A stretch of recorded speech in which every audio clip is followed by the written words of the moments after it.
And we are rolling in, going free. It's wonderful to see all of you. And this is Twitter Tantrums with Kate. And it's going to be a great show. We're going to bring her on in just a minute. It's wonderful to see everybody, champions all, that have shown up here on this Black Friday. And if you went out shopping, I feel bad for you. It was probably horrible. But you're here now, and things are going to be totally epic on this Black Friday. We are, if you remember, it was about a month ago that on a roll in, I think it was titled, the beginning of it at least was titled, New Segment Introduced. It's about a month ago, and mentioned Twitter Tantrums, that we were going to be running this new segment, and we have finally gotten to be able to do it. Now, if you would like to ask me or Kate a question over the course, it's probably just better to ask it of me, and then I can give it to her so that she doesn't have to look at the live chat the whole time. Tag me as No White Guilt in any of the streams on any of the platforms that we are on. I have them all open. If you would like to financially gift, as always, there is Entropy up and running. There is Odyssey up and running. And Cash App, of course. URLs for all are in the description below. And everybody who asks a question or makes a comment with a financial gift will have it read, even if I have to modify it, because you haven't thought ahead about exactly whether or not it was going to be dangerous for the channel or us, or make us look as something other than we are. Now we're going to roll with Kate here for about an hour, roughly, or so. We'll see how it plays itself out. And then after that, I'll let Kate go back to just moderating, to troll slaying with the other troll slayers. And we will, then I'll take maybe a few calls, as I said I would earlier in the week, after the big divorce between us and the Name Them community. So what are we doing here on Twitter Tantrums exactly? What is it? Well, it's a little different. You see, I've had some really amusing conversations with Kate about some of these really airheaded. It's been a lot of airheaded ladies, but there have been some airheaded males as well. And I should say females and males as well. And just demonstrating kind of what you see on a regular basis, it coming through this anti-whiteism in people, and it creates all of this mental disorder and havoc and these corrupt ideas that cause people to really look clownish. I think it's the reason why we hear this clown world phrase used so often. Raymond Van Buskirk is here. Hey, great to see you, brother. And I think Heidi is supposed to, she's probably watching as well. Great to see Heidi. Great to see all of you here. Please share the URL, and I'll bring Kate forward, and we will get underway. And there she is. You'll have to unmute yourself. How are you doing? Can you hear me? I can. Can everybody hear? Can everybody hear Kate? Okay. Is she loud enough? Is she clear enough? Do I have to turn her up? Let me know. Also, let me know about my audio, because we want to make sure that's still working well. It has its ups and downs, as we all know. I can't wait to take a look at some of these egotistical, selfish females on Twitter. And I do want to also say this before we get started, that sound is good, says Ozark. Great. There's the great Franklin, Stephanie, Tomb of Arminius. Amma is here. Says, all righty, awesome. Heidi says she's here. Great to see you, sister. Mrs. Jess Horst, awesome. Yeah, let everybody know, because this is not a time that I normally, time or day that I normally stream. I wanted to make it late enough for everybody to get home after potential shopping and maybe time with relatives. So the sound is good, and we're going to be taking a look at some of these Twitter conversations, and not just conversations, but also folks that you've just been watching their Twitter and observing the crazy things they say and positions they take and arguments they end up getting in. But I do want to say this, that the people we show here their comments are public, and when they go out on, these are public profiles on Twitter, so we're not showing anything that isn't public or what people are trying to protect from the public. their online identities, etc. That's what they're presenting to the public, not sharing anything that they wish to hide. But nonetheless, I'm going to say, don't go vex these people. Don't go bother them. Don't go harass them. Leave them be. We're just going to have a few laughs at their expense. And if you all, as we're going through these, if you all have something funny you want to say, you want me to read during the show, make sure you tag me or a financial gift with it. But all right, Kate, what's going on tonight? We'll get started. How was your Black Friday? What did you do today? My Friday was awesome. I went to the park with Steve, my dog, and we had a fantastic time. Steve's losing some weight. He's on a weight loss journey. So we're just taking it one day at a time. He's learning to love himself. Beauty comes in all sizes, but Steve put on a little weight, and so we are just a little. So we're working on that. So you went to the park and you had a walk with the baby hippopotamus that you think is a dog. and that thing waddled around the park, and all of the people there looked at you and smiled and pointed and laughed, and they're like, why is that lady walking a baby hippopotamus? And isn't that illegal? Actually, almost every time I go, someone does make a comment about Steve's weight. And, I really think that we should work on this, people. We can hashtag do better. There is no reason to make Steve feel bad about Steve, I mean, the world is hard enough. We do not need to be fat shaming dogs. That's all I'm going to say here, folks. It's not good. It's not good because we're fat shaming the dogs. Our mic levels about the same. I raised her a little bit. Montana Cat said it was a little low. Lacey said it's a little muffled. The muffled probably can't get better because that's probably her microphone. But I did raise the volume. I did raise her volume some. So you say you went to the park. Did you do anything else today? That was pretty much it. Went to the park, went to the gym, and then nice. And then went back and forth with some people on Twitter because didn't have to work today, so had the opportunity to venture into the online world, such as Twitter. And I'm telling you what, there are some crazy people there. I mean, really, there are some just absolute lunatics. There are crazy, let me tell you, there are some really crazy folks. And been having my share of the sub 100 IQ group, maybe even the sub 85 IQ group showing up lately. So it's amusing. But yeah, I went to the gym today as well and got in a spectacular workout as is always the case. So yeah, I spent some of the day doing that and also having my Twitter battles. But fortunately, I didn't have a bloated rectangle to have to drag around a part for everybody to laugh at me. It's really shameful. It really is. It's like the walk of shame, because people judge me because I have a fat dog. And here's the thing, folks. I don't know why he's fat. Like, I don't know. I don't sit there and feed him little dubbies all day. I mean, I'm not fat. I don't eat junk. So, I don't know what Steve is doing while I'm working. I don't know. I don't know if he's ordering DoorDash on my credit card. Yes, that's what it is. I don't know what the deal is, but I mean, Steve's got something going on. The neighbor's dog is sneaking him food. I don't know what the issue is here. He's on, I kid you not, he is on a diet of food that I have to buy special from the vet.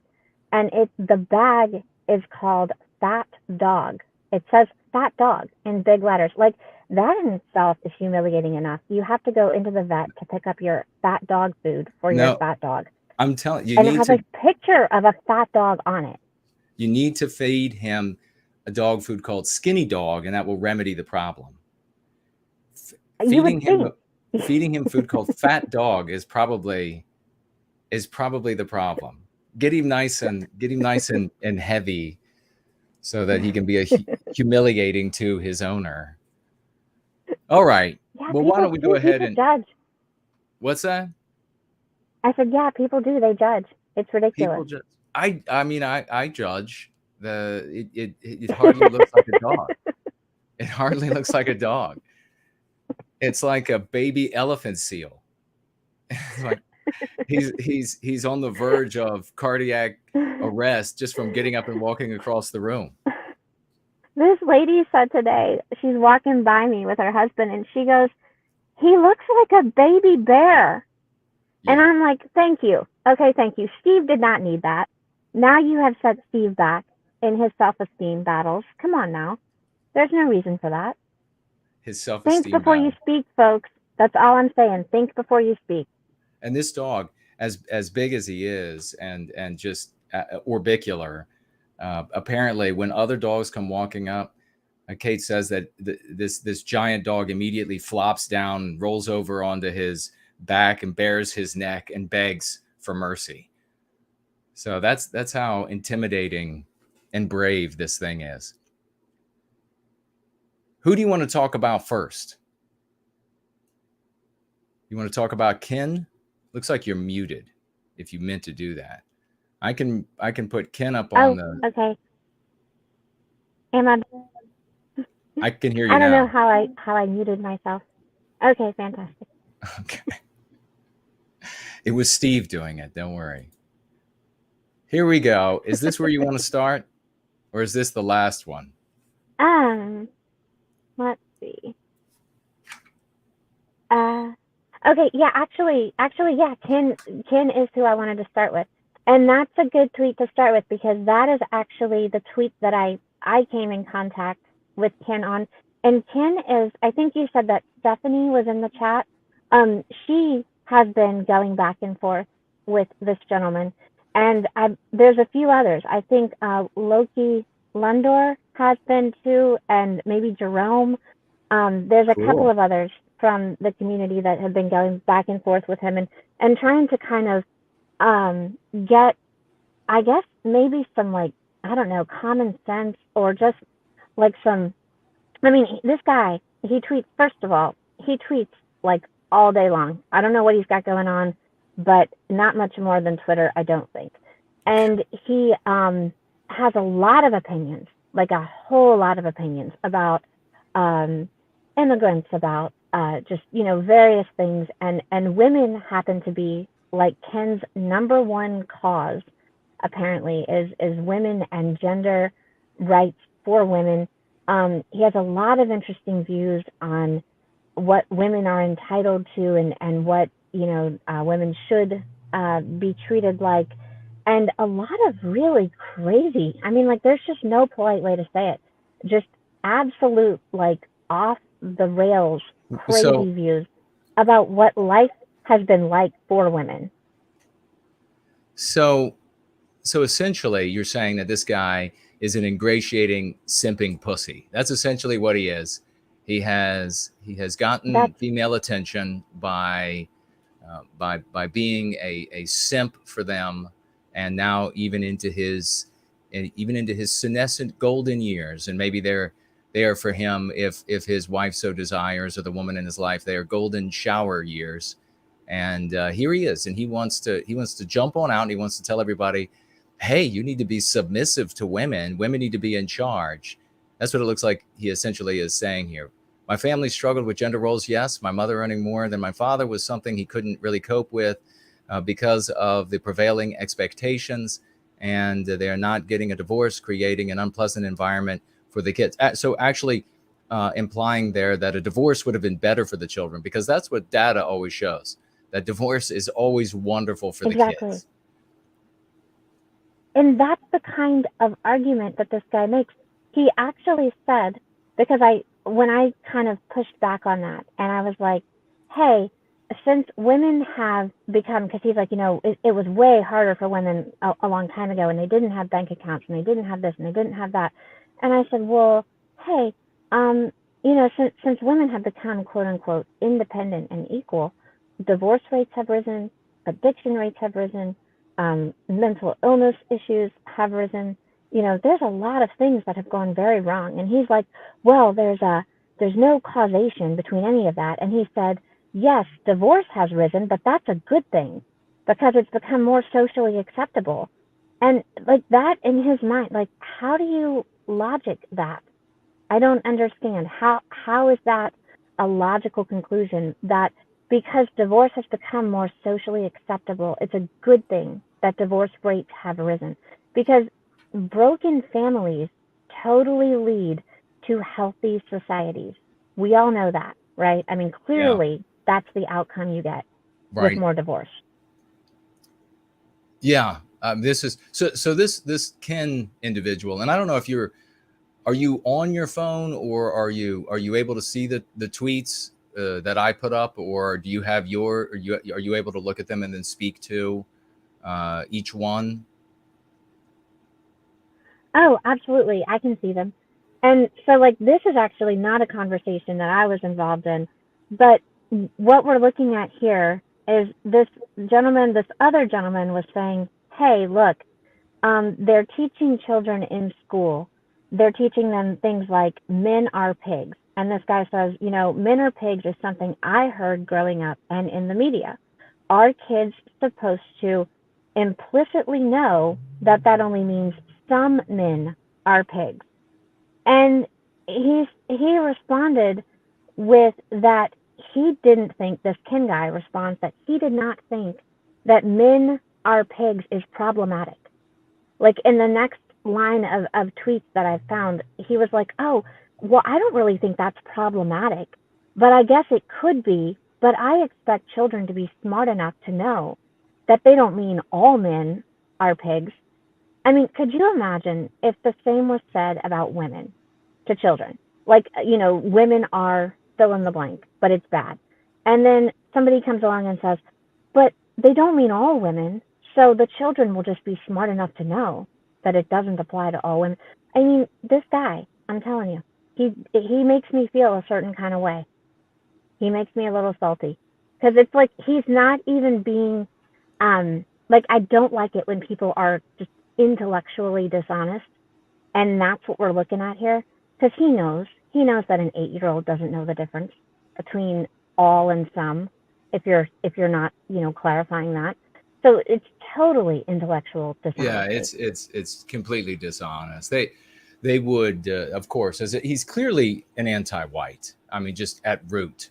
In any male taking a position that men need to be submissive to women, that divorce is a good thing for families and for children, and then having this double standard position of, well, children are just going to understand that when we refer to men as pigs, that we don't mean every single man. And of course, if anybody tried to specify with this Ken guy about which men, he would narrow it right down to white guys, because he wouldn't be able to say anything negative about non-white men whatsoever. So this guy's oozing with simpiness. He truly is. Simpiness. I have not heard back. I've not heard back from Ken, though, since earlier today when he said something about women's advancements. Women should be respected now that they have made advancements, and that would lead to less division. And I responded that most certainly men and women need less division between them, because we should be a team. And I said that it was white men who gave white women the right to vote, the right to be independent, the right to not be discriminated against and be hired in every single field that they so choose to work in. And I said, perhaps white women, instead of stabbing white men in the back with this power that they gave us, maybe we owe them a simple thank you. And Ken has not responded. So. Oh, no. I don't know that I'll hear from Ken again.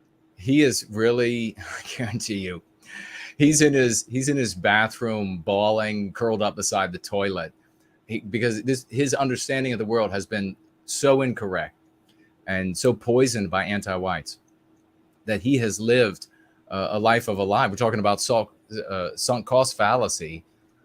He didn't know that he did not have to be a simping little wimp to women to have a good life. But that's how he's lived his life. And now he's coming out, even in these senescent years when he's totally antiquated and nobody wants him around anymore. and he's probably henpecked to death. Probably looks like those poor souls that have had bad acne when they were young and they have a great many pits in their skin. He probably looks like that from all the henpecking over the years. But yeah, a true simp extraordinaire we have here in Kin Galaxy. What exactly does that mean? Does he describe that anywhere? He's Kin Galaxy. Kin Galaxy. I don't know, but I picture that he must have a cape somewhere that has that written on it, you know? And I guess when women are like belittled or discriminated against or their feelings get hurt, all of a sudden he just like appears out of nowhere. Oh my God, that is such a funny... I don't know what else happens. Could you imagine this old fart showing up with like tights on and his big old belly hanging over? His big old belly hanging over, and he's got this totally limp cape behind him. And he's like, "Don't worry, ladies. Kin Galaxy is here to simp for you. I will go to war and shut these people down." Victorian time traveler says his father was tortured constantly by our mother, he says, and all of my siblings were very happy and supportive of him getting divorced. Well, there you have an example of an environment where a female is dominating and ruining the home as a consequence of that domination. Yeah, all things being equal, you want both parents in the home, but when you have an exceptional case like that, then yeah, you want to get out, you want to rectify it. Heidi was asking, what's that? Go ahead. Oh, I was just going to say that it's so sad because women are encouraged. So like if they're being mistreated in a marriage, most of the time women are encouraged to divorce. People around them will say, you know, you got to get out. It's not healthy, not a good place to be.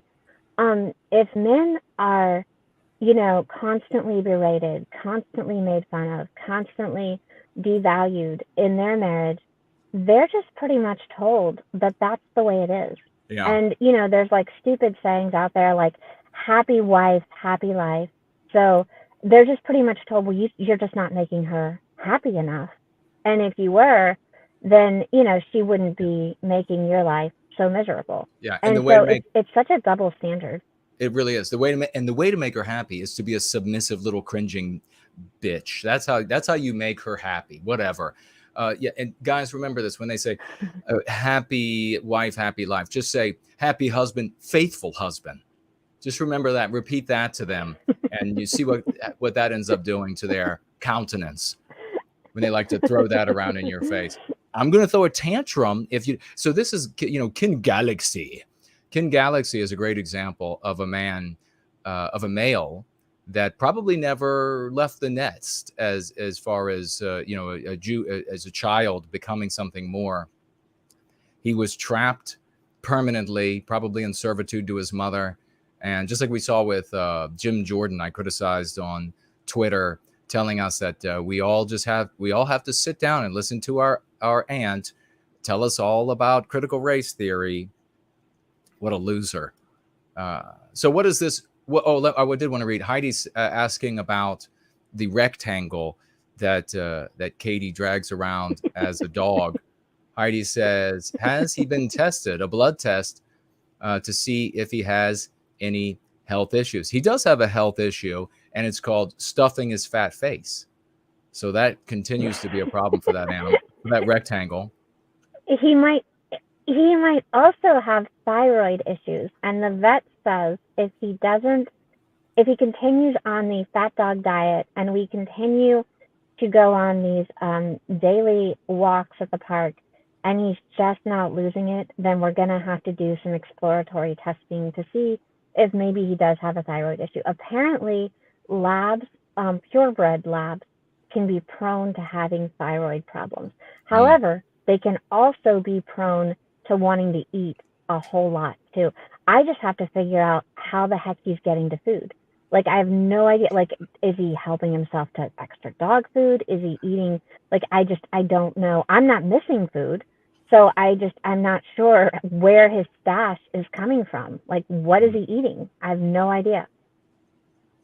We have Archangel saying, happy life, happy wife, happy life, nonsense, happy man, happy clan. I like that. Yes, very good. What is That's this good. next? Absolutely. What is this next set of tweets I have on the conversation on the screen? What's he talking about here? What's Galaxy the superhero talking about here? So here they're discussing toxic masculinity, and the gentleman that was engaging him said, do you think young, impressionable children understand that toxic masculinity only means some masculinity? And Ken here says, well, that is what it means. And how should it be taught? And that's how it should be taught, although not particularly worth teaching to very young children, in my opinion. And then he says, why are you assuming children are getting the wrong impression about it? Like, this is what I love about people like Ken, is they always like to look at people who are not like them, and they always like to like shake their heads and like feel bad for those people. You know, it's like, oh, you just don't understand. You know, it's like, why are you assuming that the children won't get it, that the little boys that are being told that masculinity is toxic, they won't think it means all masculinity. They're just going to think it means some masculinity. Because, you know, every 8-year-old is a master at nuance. Right.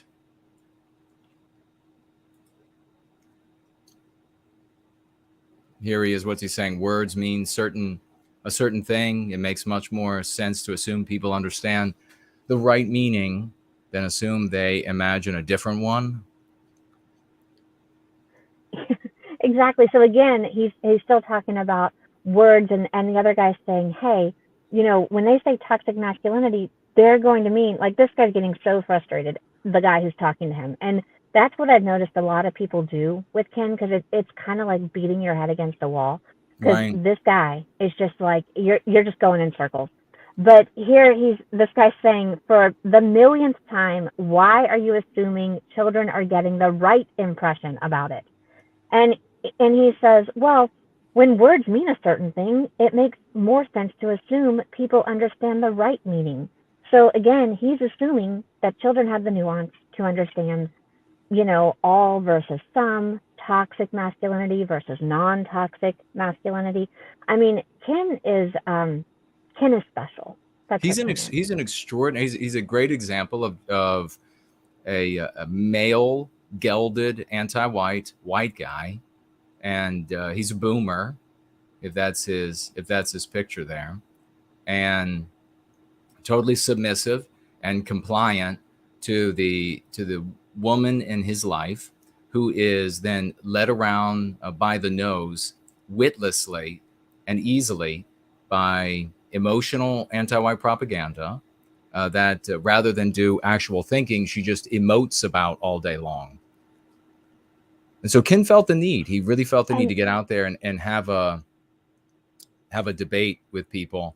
Now, we know love for the West. So what's happening here in this screenshot? Let's see. So, yeah, he's saying that this is where Ken was arguing about that women, he said many men and some women still believe that women should not be financially independent. And then he's going back and forth, and he's like, you know, both people in any relationship should be equal, and women can wear the pants if they want. This isn't the 1800s. And I think it's really interesting what Ken is arguing for here, because and he really kind of drives this home in several different places. And he talks about salaries, and he talks about, you know, how women were told they couldn't be financially independent and all this. The real sad situation that we have in our society right now is that a lot of men cannot be financially independent. Like in a marriage, a lot of women make more.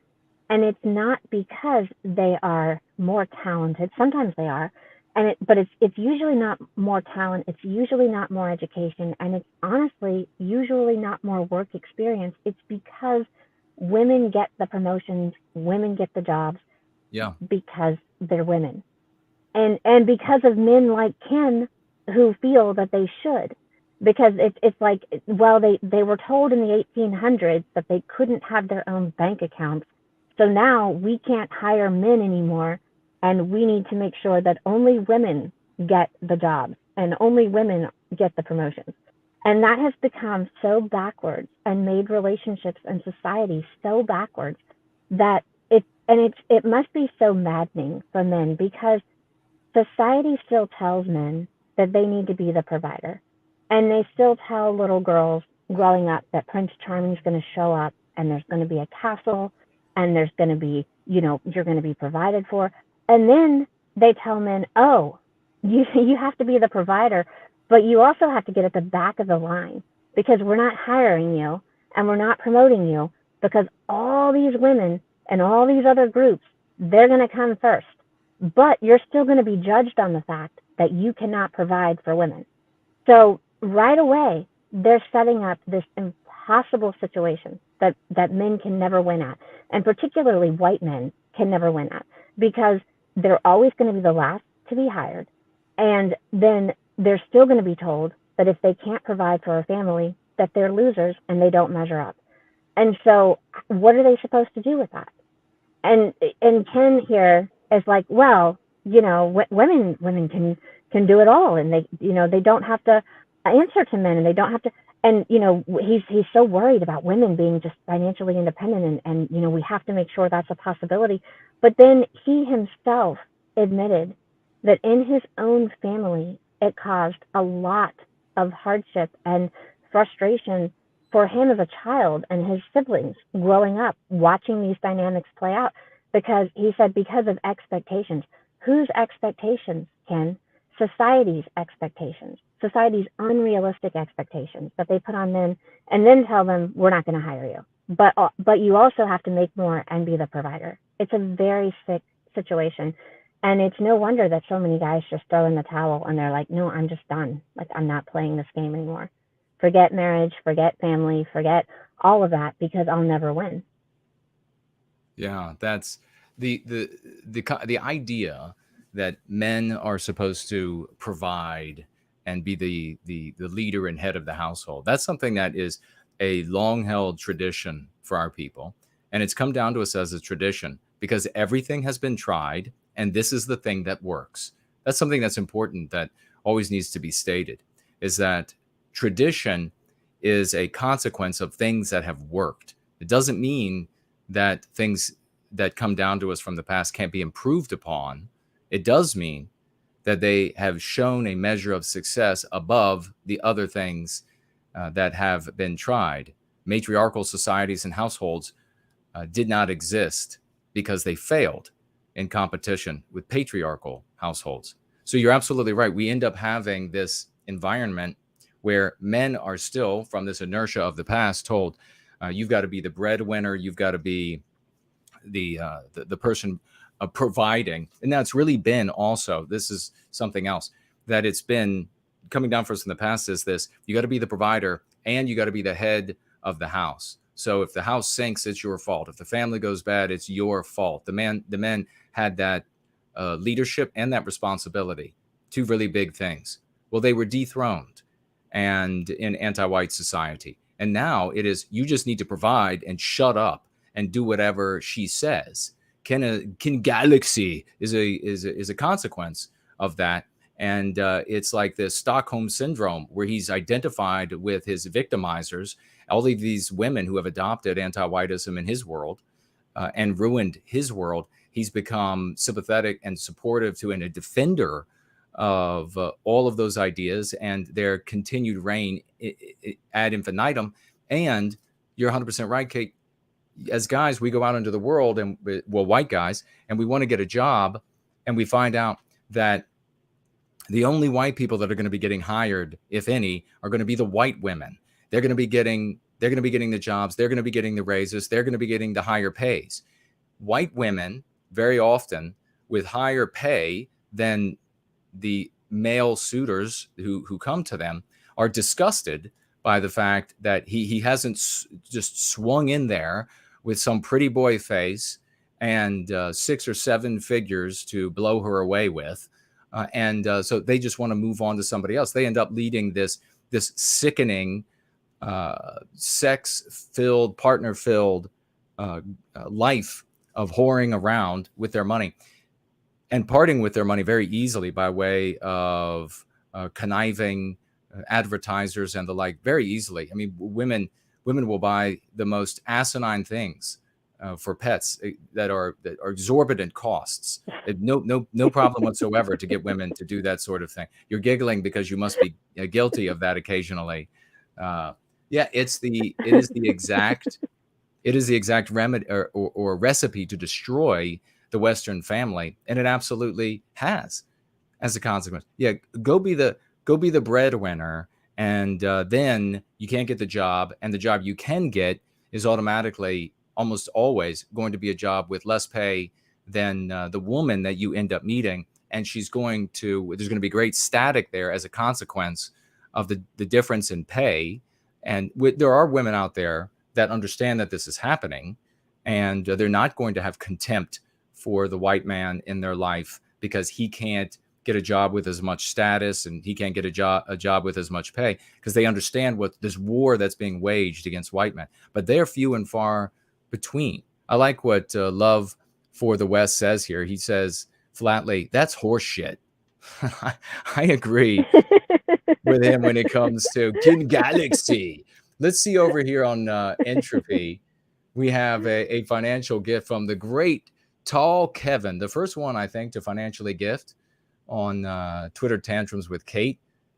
Great to see you, good brother. He is financially gifting $14 US. He says, Kin Galaxy sounds like the name of a 1980s WWF wrestler that gets thrown out of the Royal Rumble by a Coco Beware in the first 30 seconds. Hope everyone is doing great. If not, don't give up. You are not alone, writes Tall Kevin. God bless you, brother. Thank you so much for that. Being the first financial gift on Twitter, Tantrums with Kate. And he does sound like a ridiculous 1980s WWF wrestler. And now that I see his face up closer, maybe he was. Looks like he fell on that face a few times from the ring. So I understand. Haha, writes Kin Galaxy. Types in a galactic way. Haha, what nonsense. I'm not anti-men or anti-white. And I definitely don't think women are simpletons. My views on abortion and women's health freedoms come from listening to women. Oh, you mean suckling at their tit even at your current age? Who know better than I. Ooh, he even says this. From listening to women who know better than I do. How many guys out there have heard guys of the boomer generation who have just made you just sick with these simping comments about how women know and they have some kind of magical intuition and it's just such horse shit. And I'm sick of hearing it. Did you have a response to this guy for this, or did you have anything you wanted to say on what he said here? I know because I bend over for the women as a gimp in my life. I bend over for them and I listen to all of their emoting because their emoting is so much more intelligent than reason and logic.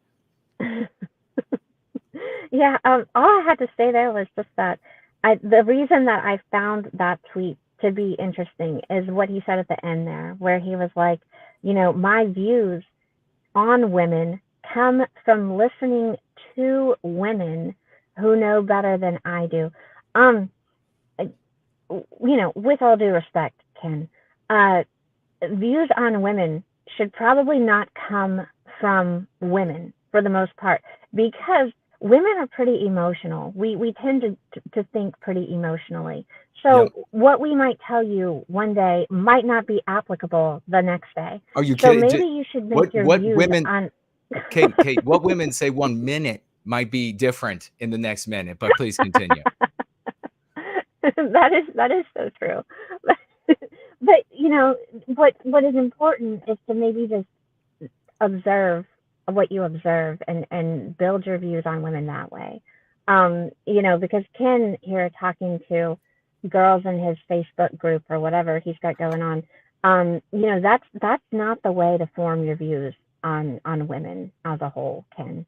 Because we don't always know. Here's newsflash for Ken and everyone. we don't always know what we want. We are probably the most indecisive people out there. Women just are. We don't know. Making decisions is challenging for most of us. Not obviously, hashtag not all, but most of us are pretty indecisive.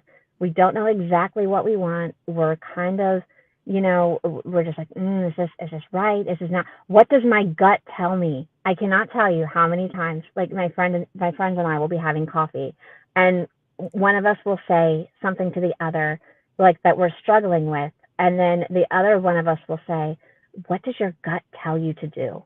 And like, that is the dumbest way to make decisions. And I know that. Yeah. But my female brain thinks that is the right way to make decisions. So like Ken here is listening to women who look to our digestive systems to tell us what decisions we should make. So, I mean, I'm just saying, Ken, Ken might need to rethink his scientific method. Yeah, this Ken guy.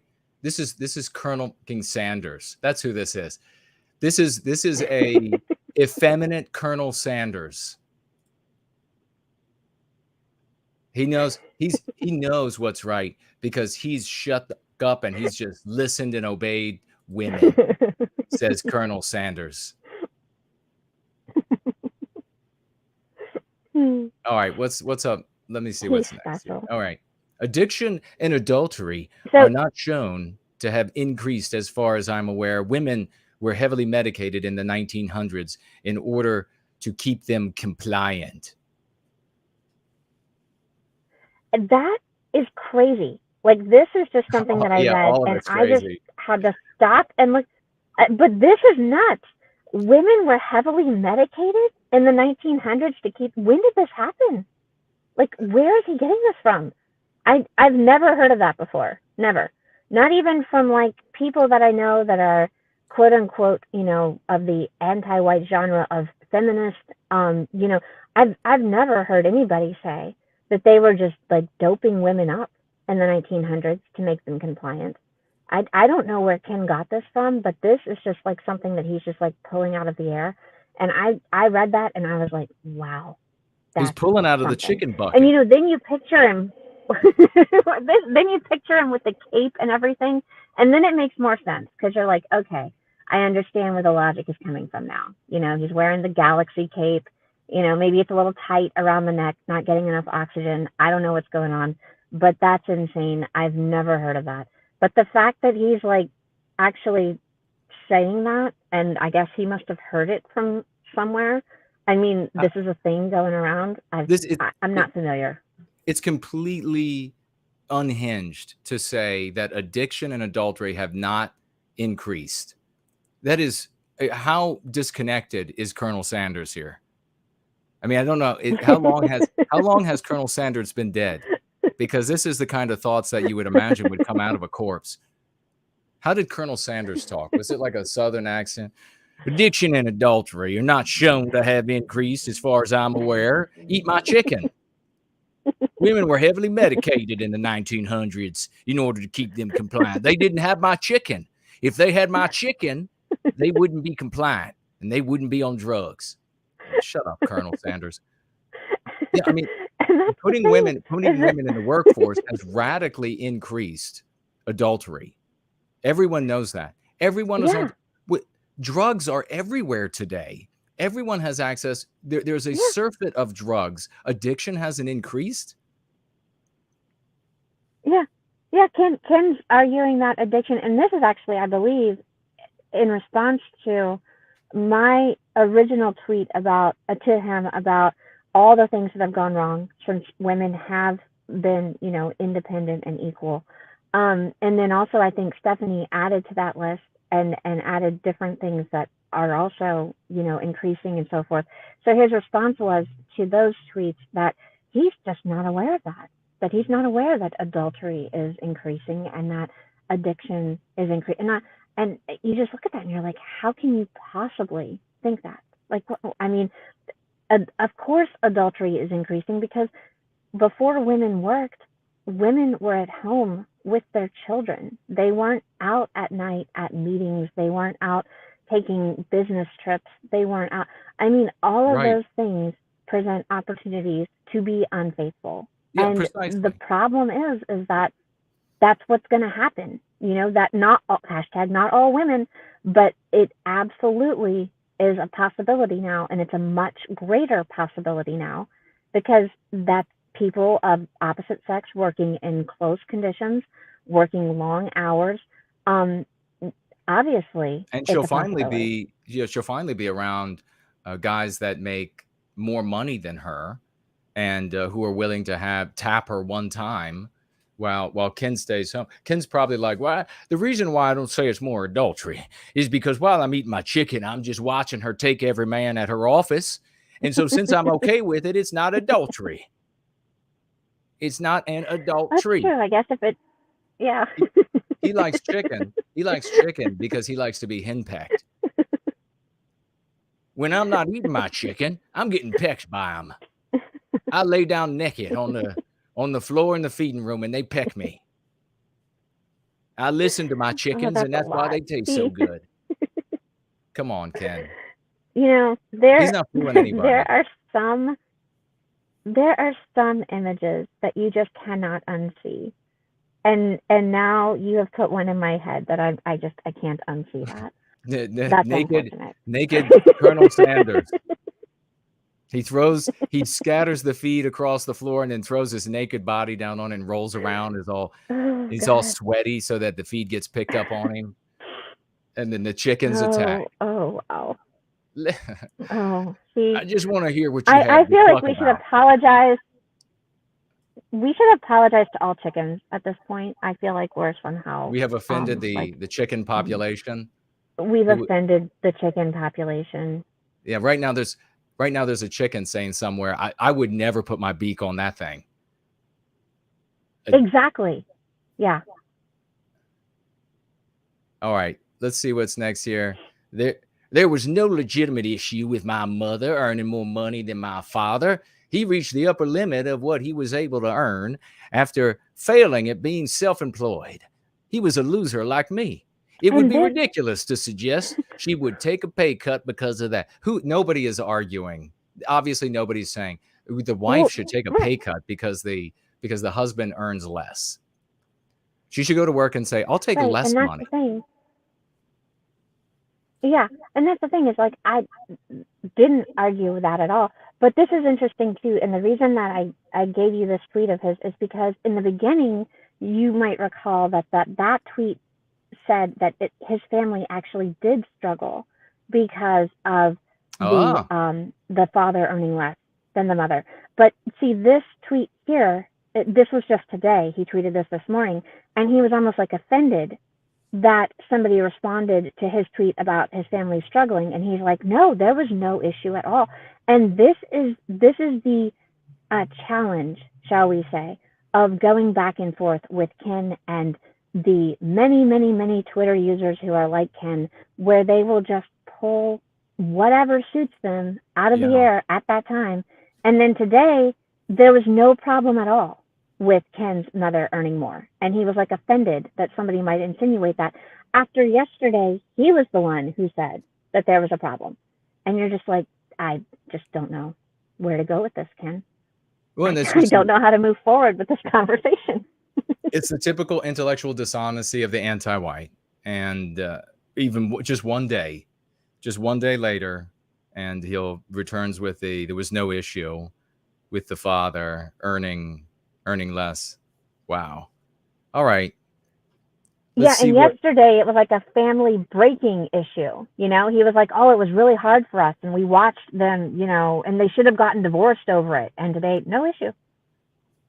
Yeah, they will argue and this is what I've told people. This is another one of the gems from the Go Free method, is that you can't be in the anti-white narrative because an anti-white will argue contradictory positions with verve and absolute confidence and belief in those positions, as long as both end up at anti-white conclusions. That's why you have to be in our story. That's why the Go Free method works where other ones fail. You would lose to Colonel King Sanders here in a conversation being inside the anti-white narrative. because he'll just take any Yeah. contradictory position to arrive at the conclusion he wants to get to. Oh, he's asking you in this. Oh yeah. He's And like asking you here. What do you think is the natural order when you are or when you're not eating chicken? What did you say to that? exactly. And I said, in my opinion, it's the natural order that men are in charge because women fill traditional roles. When women fill traditional roles, there was significantly less crime, violence, mental health issues, substance abuse, divorce, adultery, addiction to pornography and video games. And then I said I could go on. And he said, well, for start, certain things weren't crimes. So he went ahead and told me that the reason there was less crime when men were generally in charge and women stayed home is because men were all beating their wives and raping them, and those were not crimes. That's basically what he's saying here. He said there were certain things that were not crimes, like domestic abuse and marital rape. So in other words, he's arguing that since women have been, I don't know, given personhood, because apparently at this point they weren't even people, according to Ken, and been able to report crimes, now the crime rate has skyrocketed because men beat women, but they get charged for it now, whereas back then they didn't. And that's why the crime rate was non-existent when we had traditional families, which this is part of logical. It's a total anti-white narrative. Women, of course, men in the West, we obviously made a gigantic error in giving so much so quickly to what had been for millennia considered property. And that is the females of every race of people. And all over the world, I mean, you still see the women treated the way that they had been for millennia, as property. And now all of a sudden you have this anti-white narrative that says, oh, well, it was just this in the West. All it was this lifetime of or history, I guess, of a people of nothing but beatings at home and rapings at home. Give me a break. You know, he wouldn't say that about any non-white group of people. He wouldn't take any other group of people and say, well, their whole history was nothing of the males beating and raping their wives. No, he's only saying that about the white. Yeah. This is like one of the reasons why guys like Colonel Sanders here, King Galaxy, is he's trying to shed that old identity, but he just can't get away from being the colonel with a bucket of chicken. That's why he went big. That's why he went all the way to Galaxy. Now, maybe Ken Galaxy is going to be the next chicken place to go eating. But this obviously is another problem for Western kind, that we have people like this who are nothing but simping losers for anti-white status quo. And it doesn't matter what the scenario is, they are going to argue in favor of anti-white conclusions. You need to ridicule people like this. Exactly. Pointing out that it's anti-white. And he says, how is it anti-white? Didn't I respond to him one time? I feel like you did. Where I said it's anti-white because it's destroying the white family, buddy. Dumb. Well, how is it destroying the white family just because I like to lie down and have chickens peck me while I'm naked? How does that destroy the family? How does it destroy the family to bend over and listen to my wife and not talk? I'm not allowed to talk in the house. How is it destroying the family just because I have to bend over and listen to everything she says? She emotes all day long. How is that a problem? Well, you look at yourself, Ken. How can we defend ourselves? And the reason it's a problem for the rest of us is because people like Ken, unfortunately, get to vote too.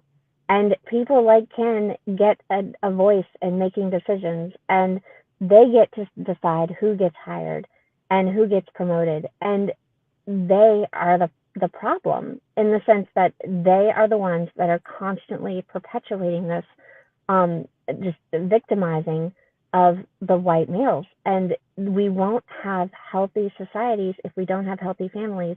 And we're not going to have healthy families until we have traditional families. And people like Ken are going to try everything they can to make sure that doesn't happen. Yeah, look at this anti-white statement right here. Even if one person, even if a single person, talk about the absolute abject projection an admission of your defeat. Even if one person suffered the way I'm talking about, that warrants destroying the white nuclear family, Western civilization. Even if one woman was beaten by some jackass of a man, or some husband forced rape on some frigid bitch that he was married to at some point in the past, even if that happened just one time, then that warrants destroying the family and civilization. And also, this is such a hypocritical statement, because he's saying here that he cares about all life. And he said that even if one single person suffered because of ill thought out laws, then we should all care. Okay, what about all the white men that are suffering right now from these ill thought out policies and laws and hiring and firing and promoting? What about that, Ken? There's a lot of those guys suffering. There's a lot of guys in like the Midwest who are overdosing on meth because they don't have jobs anymore, and they don't have a future, and they don't have anything to look forward to in their life. And so what about those lives? Oh, but he's not talking about them. It's all about women for Ken, which is weird. It's kind of weird to have this much of an obsession with women. Yeah, it's almost creepy a little bit. I'm getting the feeling that Ken's nose might spend quite a few hours in his wife's shoes when she's not around. Maybe even putting on a few of her things. I'm sure she's a big broad, and so he would easily fit in what she has in the closet. And here's that statement that my family struggled with gender roles, except tomorrow I'll say the opposite. My mother earning more money than my father was something he couldn't really cope with because of all the prevailing expectations. He should have just bent over and been quiet like me. So there you have. He's like, and they're not getting a divorce created problems. But then today it wasn't a problem. So we're glad that they resolved that in less than 24 hours. Precise. It's very interesting how they're able to go back in time like that and resolve issues so that they can just shift their argument. We resolved that yesterday. How'd you do that, Ken? Time machine. It's inside every Kentucky Fried Chicken bucket. You can find a time machine. It comes with our 20-piece bucket. That's how we did it. We resolved it. So there was a problem, but there weren't any more. Ken, this was all written down. We can look at yesterday. I know I went into a time machine. Tomorrow I'll go back and I'll shift all the things that I wrote. I'll come tap on my shoulder while I'm writing it. We have the craziest thing. We have the great Mrs. Jess Horse, folks. Let's get out some raucous emojis, some 07s for this wonderful woman, some swashbuckling flags. She writes hail with 3 white heart emojis and a financial gift of 20 beautiful. Let's take it to the chicken guy dollars. 20. Let's take it to the chicken guy dollars. Ken Galaxy's there is like, I'm definitely not a woman on some heavy testosterone drugs and grown some facial hair. I'm definitely not a woman pretending to be a man simping for women. What does he say here? This isn't about white or not. Oh, this isn't about white or not. What do you mean or not? Domestic abuse was rarely prosecuted. It is still hard to do in many cases. You know, one of the things that about domestic abuse was that the women, their families were involved in their lives, unlike now. Now they're just like, oh, honey, just go out there and be a slut. Just go be a slut with the rest of them. I'm just busy watching my sitcoms. I'm not going to be in your life. So back in the day, women, their families, their brothers, they had big families. Sometimes they had big brothers, and they were in their lives. There were no husbands beating. This is totally an anti-white creation of the anti-white narrative, in my opinion, of course. But there weren't husbands that were just widespread beating wives because it was handled in a much more personal way. People saw their relatives on a daily basis. They saw their brothers. They saw their fathers. They saw their male cousins. And those people all had access to the person who could have been, in this case, beating them. So this is pure hogwash. How are you tracking adultery? Oh, this is exactly what I was saying a minute ago. It's not adultery if I like it. It's not adultery if I enjoy that she just keeps using me like this. Go ahead. What were you going to say? And it's crazy too what he says here about domestic abuse not being prosecuted, and then that it's hard to prosecute in many cases. I don't know where Ken lives or what universe he lives in, but part of what I do at my work is we see some of these cases, not legally, but people will come to us for help on the outskirts of some of these cases. And what I see is that it's actually almost too easy in a lot of cases for women to bring charges against the men in their lives. The system is very eager for women to do this, and they're very helpful for women to do this. And they almost beg women to, please, is he hurting you? Is he, even like domestic violence under some ordinances in some areas can actually be considered as like belittling statements now. So it's violent if it makes her feel belittled and not valued as a person. And that's insane.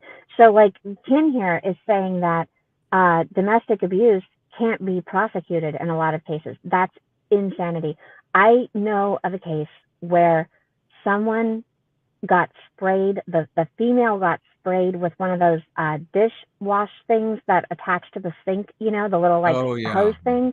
The guy was like hosing her down because he said she was like getting like salty or hot or whatever. So he spritzed her with that.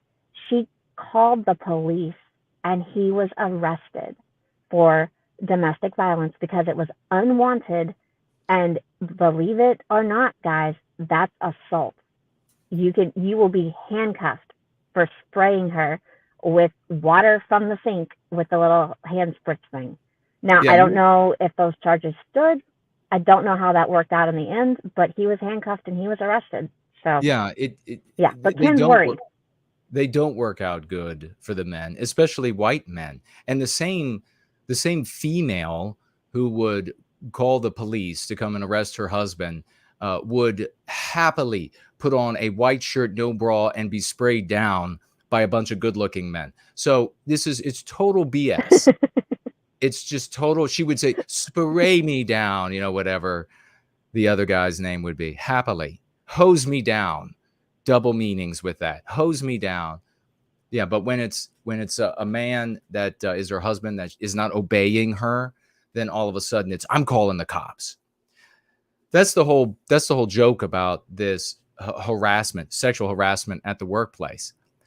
The woman can wear, and we're going to move on to this other folder we have here in just a moment, because that's the end of these.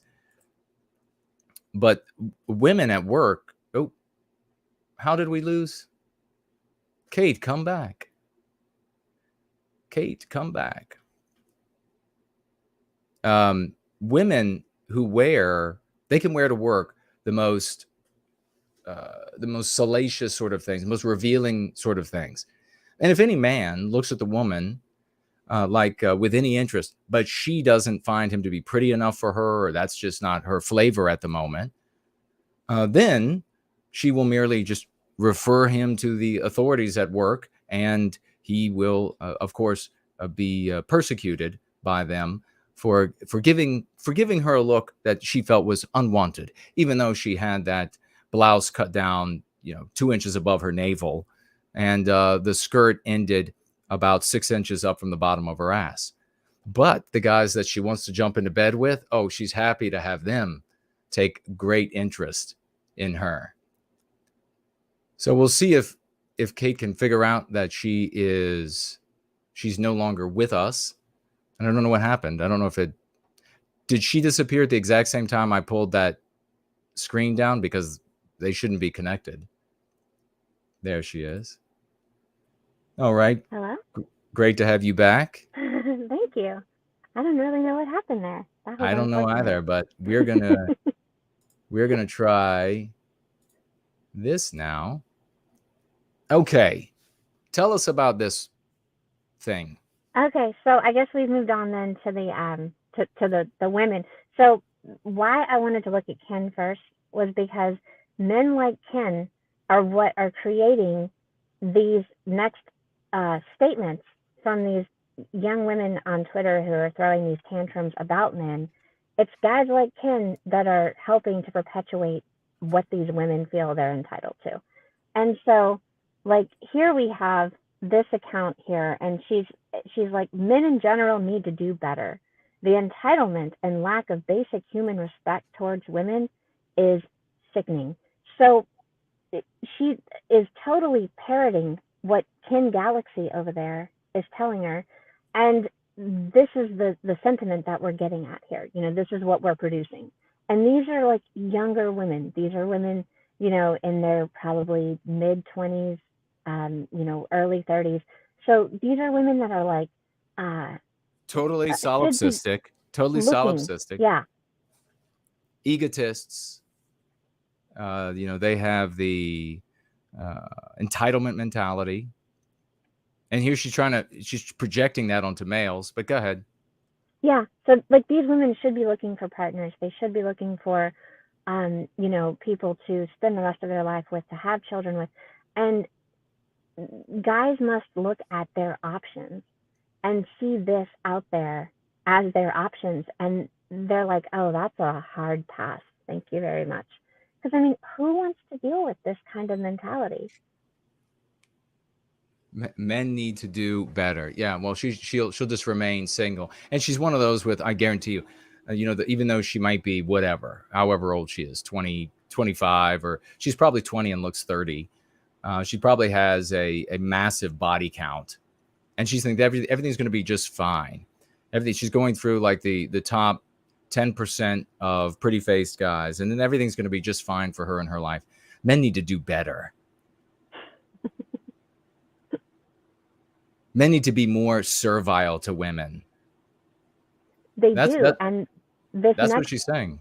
Person that we're going to look at, the thread that we're going to look at here of this young girl, who basically said that she said that men need to do better. But before we get there, here's a couple of other women that are just out there spreading their respect and gratefulness.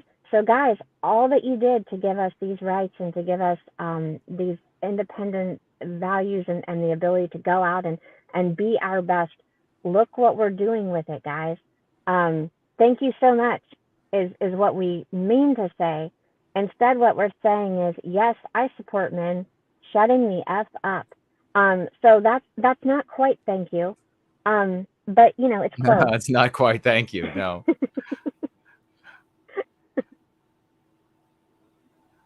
Of course she's there looking like a total slut from what I can see, and this looks like she has like knee-high boots or something with maybe a short skirt. I can't quite tell. I think that is what she's wearing. Yeah. Yeah, this is the way that the modern female, the vast majority, not all, say thank you to white men for all that we have done for them and allowed them to do in the West. And now we're in this situation. Let's see what we have next. Electric. So what's up with this one? This young woman here is making the point that men, she says, y'all, she's talking to men, miss the point being made. Men are not equal to women. We multiply, grow, and expand on anything you give us. Men historically can't handle the value we hold, period. And she spelled period wrong. She put a T on the end. I don't know if that's a typo or if she intended to do that, if there's like a slang for period that I don't know about that makes it like more emphatic when you put the T on the end. I'm not sure. But she says some of them will grow to realize this and a lot won't. That's all I'm saying. So a lot of you guys out there are not going to grow to realize that you can't handle the value that us women hold. And when you think about value, guys, think about the picture you just saw of the young woman who's like a little overweight there in the little short skirt and the knee highs, and everything's like there's a lot of spillage going on, and she's telling you that you can shut the F up. So that's value. So we hold a lot of value, and you guys don't realize that. So this woman just wants to let you know that. Yeah, it's so preposterous across society that they would even make this sort of argument. It shows how entitled and solipsistic they are, and egotistical they are, and selfish they are, and it of course is extraordinarily manipulative. All of which are the behaviors, thoughts, and tactics of somebody who is prone to emoting rather than thinking. And here they are, and this one is, as well, is she's sharing on a public platform herself in a bathing suit, because I'm sure she just wants to attract respectable, honorable men who will be good husbands and providers over the long haul and will stay with her. And no, I'm guessing that she wants as many Johns to come by as possible so that she can flop herself on her back and have at them and manipulate them. The problem with a lot of these, or the vast majority of these girls, is that they're going out and they will only they're giving time to men who will never stay with them because they're far better looking than these girls are. And these guys are obviously just going to use them because, hey, a guy wants to have sex, and here are all these women who are shooting for the top 10, 15% of men in their how pretty their faces are. And then the guy's like, okay, get out of here. And then these girls, they get all hateful of men. They become misandristic, and they take that hate, they take that enmity, and they take that into the relationships that they end up trying to have once they get deep into their 30s. So it's sort of like 30 is, for a lot of women, it's like the magic year. It's like all of a sudden, like, okay, well, my body count of men I've had sex with is at like 243. And so now I better start thinking about, I better start thinking about finding a guy that's a little bit more of my peer level in looks, and see if I can't find somebody who will just put up with my shit for the rest of my life. Whatever it is, right? Electric. Y'all miss the point being made. Men are not equal to women. So what this female and so many other anti-white females and males out there, what they're saying is that women, and she's only talking about white males because absolutely, once again, she's not saying that non-white males are inferior or less valuable or somehow below white women. I mean, give me a break. Of course you wouldn't say that. Then the men are not equal to women. So we're superior. That's the implied statement there. We multiply. So first of all, men out there, ladies out there, that's not how it works. Women don't multiply shit. They are barren wastelands until seeds are planted. How many crops grow on the Great Plains of these United States when nothing is planted? So get this through your heads. You are not the creators of life. You are not the multipliers. She says, we multiply, we grow. I guess, what does she multiply in STDs? She grows big and fat. That's true. She's going to grow big and fat. When she hits the wall, it's going to get real big and fat. We expand. Yeah, exactly. Your ass is going to expand so much so that when I was a little boy, I used to wonder how did, and this is real, how does a toilet seat handle that woman? How does it not break under the size of that woman's ass? So we expand on anything you give us. Men historically can't handle the value we hold. Well, this particular woman has no value whatsoever. She is a slut. You can just tell this by looking at this. Some of them will grow to realize this. So some of them will grow to be like Ken and be bitching, simp, submissive chicken pluckers for the whole of their lives. And then some won't. Yeah, men of the West are not going to be submissive to you. Electric. I mean, give me a break. Let's see. What else do we have? A real man will admit that men are trash. Wow. And women are the real prize. Wow. Some of them will grow up. Emphasis on some, like Ken, and be a chicken plucker. If that's triggering to you. So what Electric wants, so let's just be clear, folks. Electric wants to have a gigantic body count of hundreds of the prettiest faced guys, and then she wants to find a man, a simping gelded loser like Ken, to pay for everything for her and clean the house up for her and make her meals for her, when none of those good looking men will have sex with her anymore. If that's triggering to you, well, LOL, I have no further questions, sir. As though she's made. It's always hilarious to me when stupid people think they've made a great point, and they're like, "I got him there," and you're like, "Oh wow, you're retarded. You're like, you're one of those really special ones." And no, I will not provide an explanation, because she doesn't have one, because she can't support her position with anything that's rational. What were your thoughts on this one? Why'd you include this particular tweet? Well, because it's the follow-up to the one behind it, so she had more to say, but not more space. So she was just finishing her thought. And I mean, like, this is when she said in her prior tweet, she said that some men will realize that us women have value. And here you have it, guys. Us women are offering such a value here that we think you're all trash, is what she's saying, and that women are the real prize. And that's the kind of value you guys want in your lives, right? Is a woman that thinks that of you. So yeah, there you have it. That's value if I've ever seen it. Yeah, I can see all the good guys fighting over that for sure. All right, and these women wonder why women used to be beaten. Exactly. I wonder why that would have happened. Men are trash. They're scum. They should serve. Can you believe they used to beat women? Because as they're saying this, they have their hand out. You know, they had their hand out for more money, because at that point, guys were supporting girls. So as they're calling them trash, you know, sticking their hand out and going, well, where's the rest of your paycheck? Because it's my paycheck because we're married. Yeah, I can't imagine how that would have been a thing. You know, can't imagine how that would have happened. Now, this girl, go ahead and talk about this. This one is a really amusing. Yeah, this is twit. amusing. Frivolous, trifling twit. This one here. There are a lot of those, but go ahead. This one is really amusing, and she was saying here that men on this app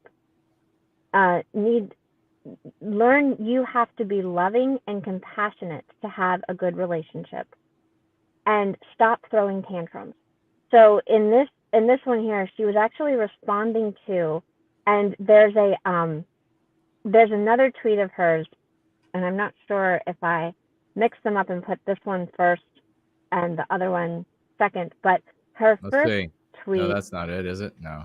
No, that's in response to her tweet. So keep going forward, because her first tweet is really good. Watch, it'll probably be at the end. Is that it? No. That's not it. This one here.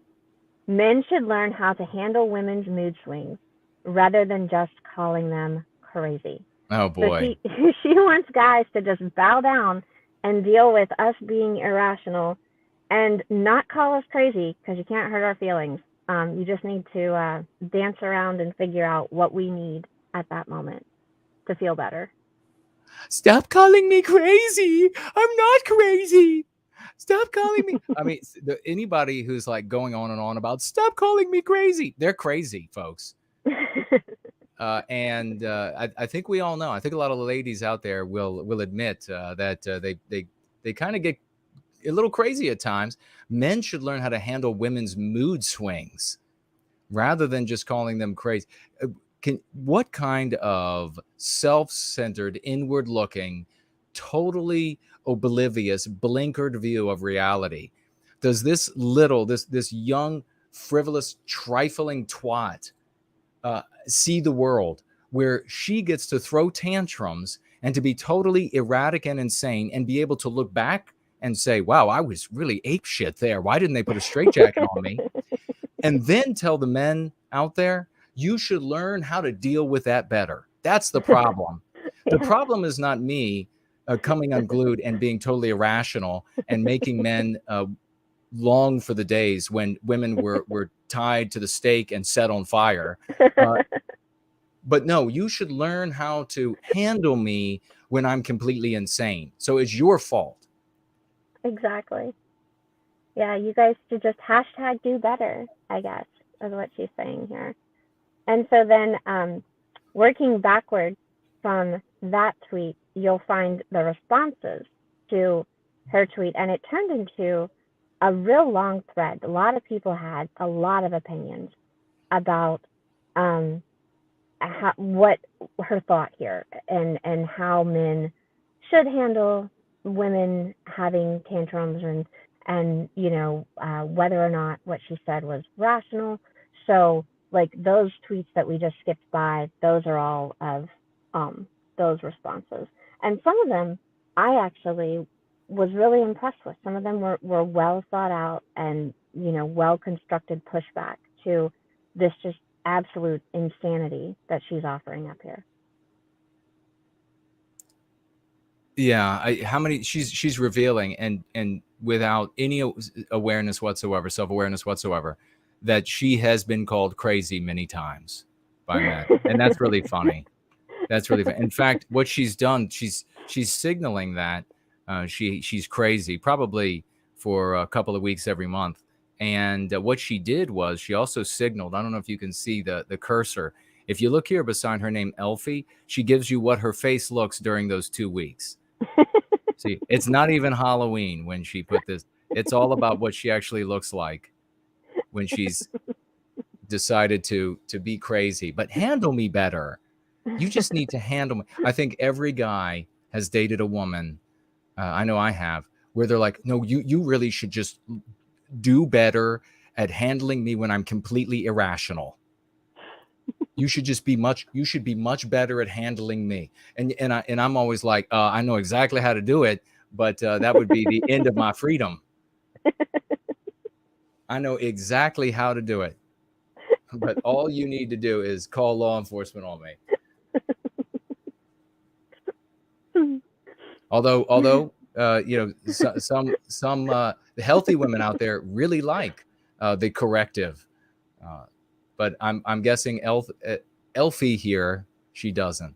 So let's see. Shall we go backwards or go back to the other one? Absolutely, yeah. So you can just go backwards. So like this guy responded. Oh, okay. Hold on. I'll go backward. Okay, go ahead. This guy responded, it takes lots of practice, lots and lots of practice. So here is like a Ken Galaxy in the making. Oh my God, are you serious? Oh my chat, are you seeing this? Are you seeing it? Let's get an L in chat for total loser for Trevor.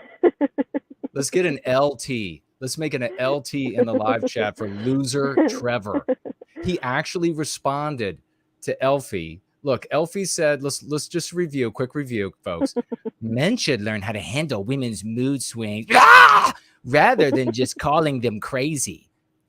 And then Trevor steps up and he's like, it takes practice. Lots and lots of practice to know how to handle their mood swings and not call you crazy. Be totally submissive. LT, loser Trevor. Look, he even put up the little face to show how much he likes what she looks like when she's batshit crazy. He's like, I like it. Can I have some of your naughty bits? I'll put up with whatever you want to throw at me. No, you're not going to get an opportunity, buddy. And I just noticed this, and I don't want to interrupt, but I just noticed this here, that Trevor also has a superhero name. Look, his Twitter handle is Bookstore Thor. So he must Bookstore Thor. Oh with God, that is Ken Galaxy. Bookstore Thor. My God, he's Thor. He's got the big Thor hammer. Isn't that hilarious? And how absolutely the case as we always find it. These guys with like these great big these accounts that are boasting of like epic gods of the past and epic generals and militaries of the past and everything. And then a female walk up and say, you need to handle my insanity better. And they're like, simp right away. They simp right up to them. Please, can I have some? You may spank me. You may slap me in the face. And Elfie was super excited by his response. She said, absolutely, Oh boy. exclamation point. But most just aren't even aware that they make the situations worse when it could have been a simple, hey, don't take this out on me. Let's talk about what's wrong. And she will feel better immediately. So what Elfie's saying there to Trevor is that she appreciates him, and that it's the fault of most men who just don't realize that they are making the situation. So she's crazy, and it's the guy's fault because he's making it worse. And what he should say to her is, don't take this out on me. Let's just talk about it. Because you know what works with crazy people is being rational. Because that totally works. Because every crazy person, you can just be totally rational. And they're like, oh, yeah, absolutely. Yeah. But yeah, that's what you need to do. When somebody is totally irrational and insane, sit down, entertain all of their ideas, carry out whatever they might be emoting at that time. You know, if they suddenly say, well, we need to go down to the pound and get a dog immediately, just go do it. I mean, just don't think about it. Just go down, and get that really vicious looking Rottweiler or whatever she suddenly, he can be redeemed. Whatever it is, go get that. Or like if they're like, hey, we should go kidnap an alpaca. Right. So I can put it in pajamas, and you're supposed to be like, all right, let's examine how that's a good idea. So, it happens. Well, and of course, Bookstore Thor is almost assuredly a name them person. Absolutely. But just aren't even aware they make the situations worse when it could have been a simple, hey, don't take this out on. So she's admitting, this little bitch is admitting that she comes unglued. She has conniptions regularly enough to have to complain about being called crazy. And then she attacks, unwarranted attacks, the men in her life. And instead of being treated the way she should be treated by them, she wants them to beg her, essentially, while she's being insane, to not behave this way. And sure enough, a name them Bookstore Thor shows up and is willing to do that. It takes lots of practice. But I've practiced long hours being beaten by female dominatrix, and I've got my gimp suit ready. Long hours of me being abused, and look, he's got like the long beard going. He's got the full beard. Yeah, he's such a hero. Don't take this out on me. Now I got a better idea. How about you just flip that bitch over horizontal, and you let her know who's boss. And then what's this? So here, this guy's saying, oh, this is the person pushing back. He is. He says, oh, yes, let me learn how to better walk on eggshells around you. But listen to this guy that pushes back on him. Instantly here, Noah, whose Twitter handle is Butterbean Bill. What is up with these guys? Wow. Wow, Noah. He comes back and he says, some of us do, and it's not that hard. Listen to how sad that is. Some of us do walk on eggshells around crazy girls. It's not that hard, Noah says. So you can totally get used to it. And then Elfie says, exactly. Yes. Exactly. It's not that hard to be a bitch to me. It's not that hard to be my bitch. It's not that hard to be subordinate to me. All you have to do is walk on eggshells and take my verbal and physical abuse.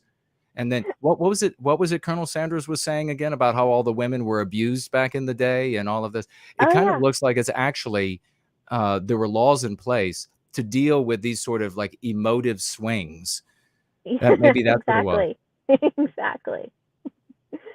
Because there are ways it can be dealt with. Walking on eggshells is not a good one. And then this Noah here, this is part of the very tiny contingent of Nick Fuentes supporters that actually like girls. And they're just like trad Catholic, Nick supporter, part of the, that minority.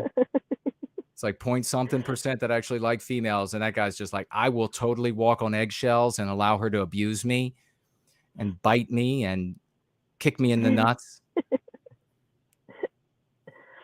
Because Good it's not grief. that hard. Yeah, not that hard. It's not that hard to do. All right. What do we have now?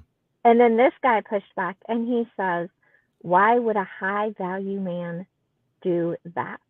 And I thought, good for him. And then this other guy says, here, women should just learn how to handle their own emotions instead of hoping her man will do that for her. There's another good one. Yeah. So there were people pushing back, but sadly, there were a lot of people that were just like, she's so right. That's so stunning and brave. And that is, are there any others? I like both of these guys' good responses. Why would a high value man would not put up with that?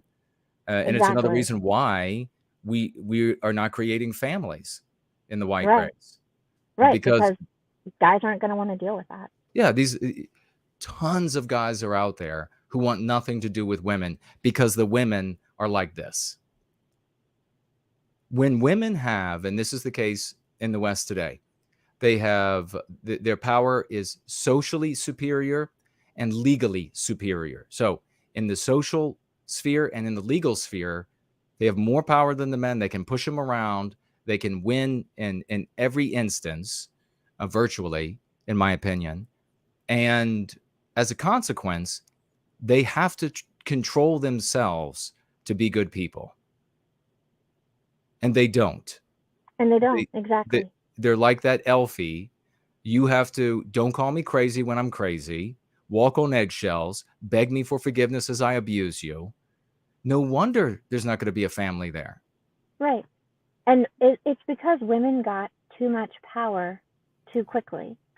And it went to their head. And quite honestly, I mean, this is a whole nother discussion for a different time, but women don't do well with a lot of power. You know, the whole emotional thing and indecisive thing, and it's really not a good thing. Like, women in power, not a good thing. No country has ever done well with women in power. No huge corporation has ever done well with a woman CEO. It's just not a good thing. And of course, those are Kate's opinions, and CNN will say otherwise. But what is this? What do we have here? 333rd. What is this? So this guy here is pushing back, and he says, find a woman that can take the truth and listens and respects you as the final authority. Good for him. And he says, you know, that doesn't mean to be an asshole when she seems emotional, just to know when to end the conversation and when to revisit it. A woman is your second half, and treat her that way. And you see things more logical than she sees it with emotion. That doesn't make her wrong. Well, yes, it does. It does. When you're crazy and when you're going, it kind of does. It's what makes us human. Factor in even the crazy emotions in your logical thinking, and it will make you two both more whole. Well, he's at least saying pushback, but he's also saying guys should factor in the crazy emotions to their logical thinking. No, don't do that. Don't factor in the crazies. Yeah. Don't be crazy just because she's crazy. Then you're just both crazy. Yeah, that was a bone he was throwing to her, and it was the wrong bone. Let's see. This guy suggested just find her favorite candy or chocolate bar and keep it on a standby.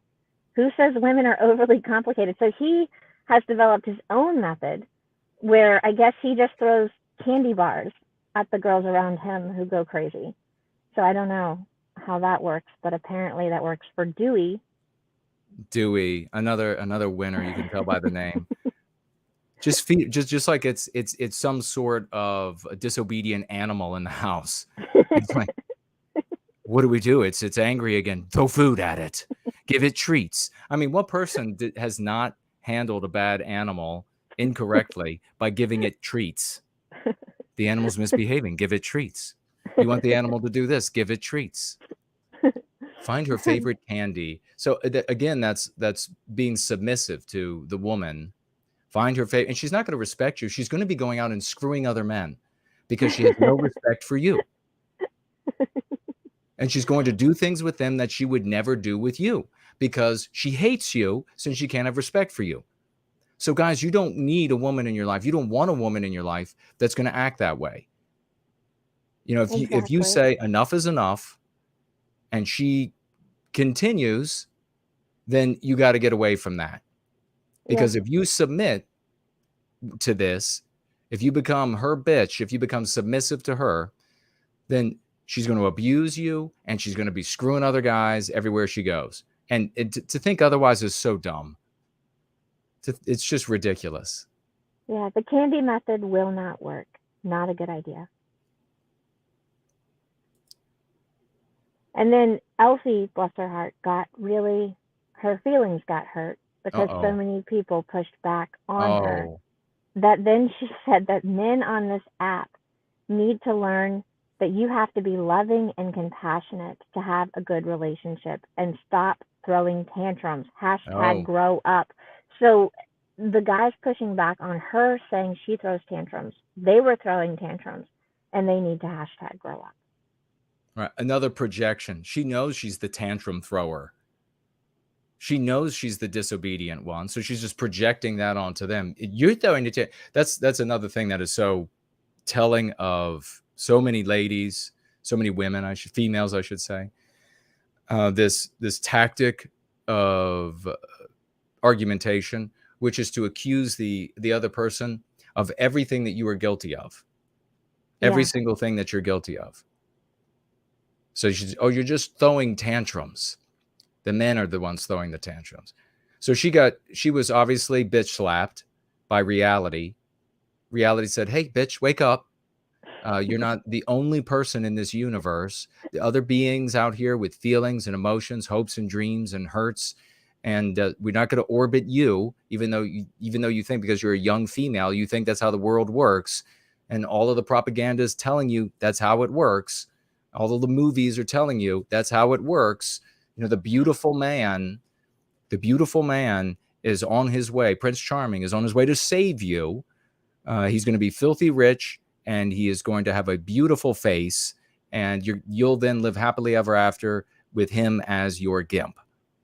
That's how they grow up, and then they go out into the world looking for that. And then they post pictures like this, where if she wanted to show off her, it looks like she has pretty blonde hair. If she wanted to show that off, she could do that without getting a picture of her lying down with her ass facing you. That's a sexualized photo on purpose. Absolutely. She's like, here's the only thing I have of value. I'm pointing it right at you.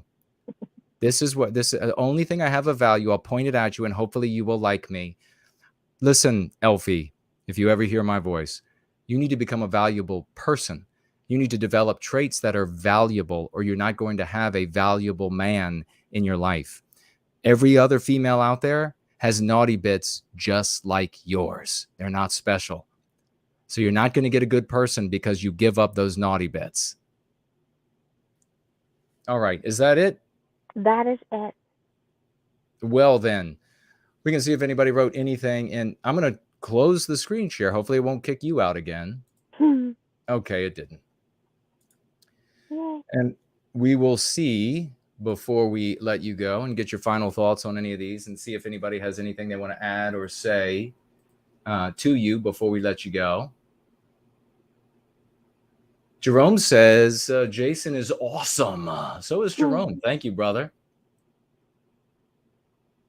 And scrolling up, I see Cool Papa J Magic says, this has been awesome. 10 out of 10. I have to listen to the rest tomorrow. Much love and God bless to everyone. Much love to you, Promethean Hales Swashbuckler. Thank you for being here. Thank you for those good words.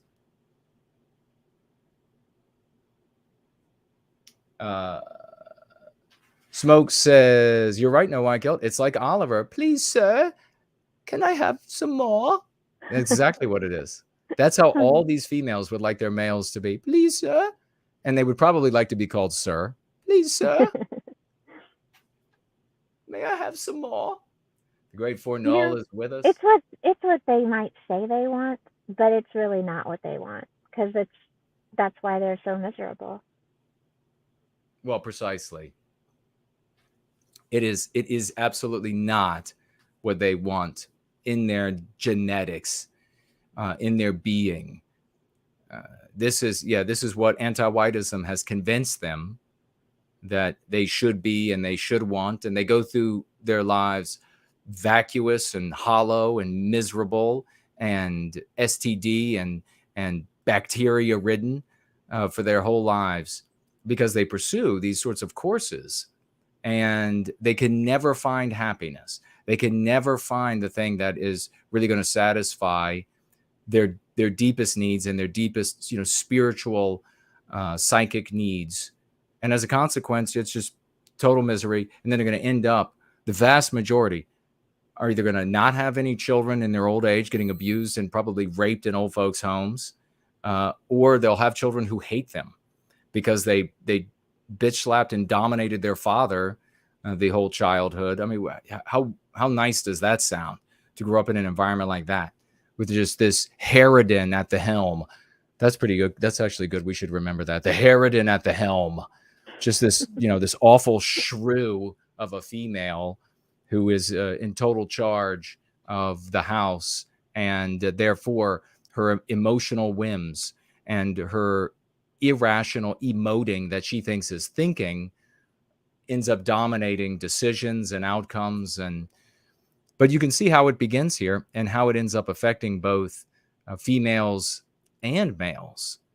We started off with Colonel Sanders, and then we worked our way all the way to poor Elfie. She's got a hard life ahead of her.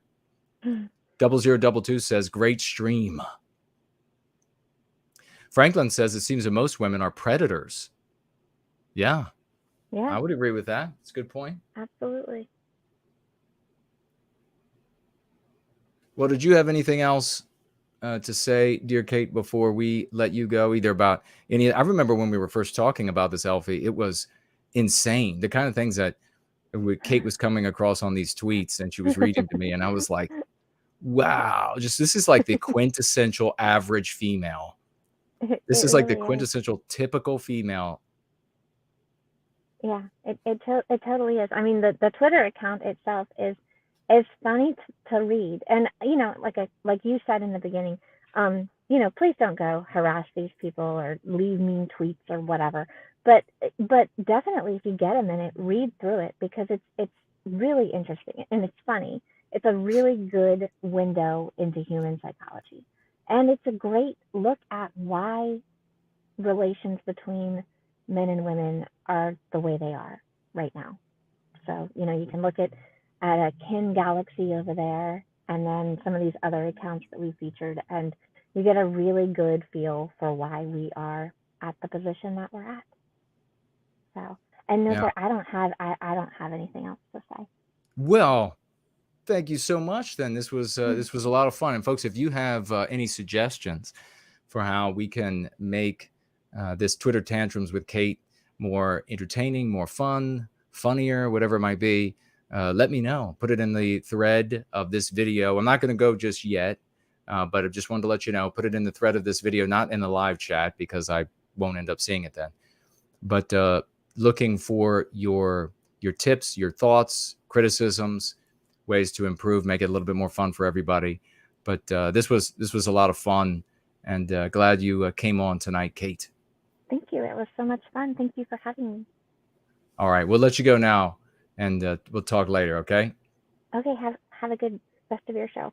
All right, bye-bye. Bye-bye. All righty, folks. So that was very interesting, a very interesting look into how the relationships of our race go to shit with these crazy females.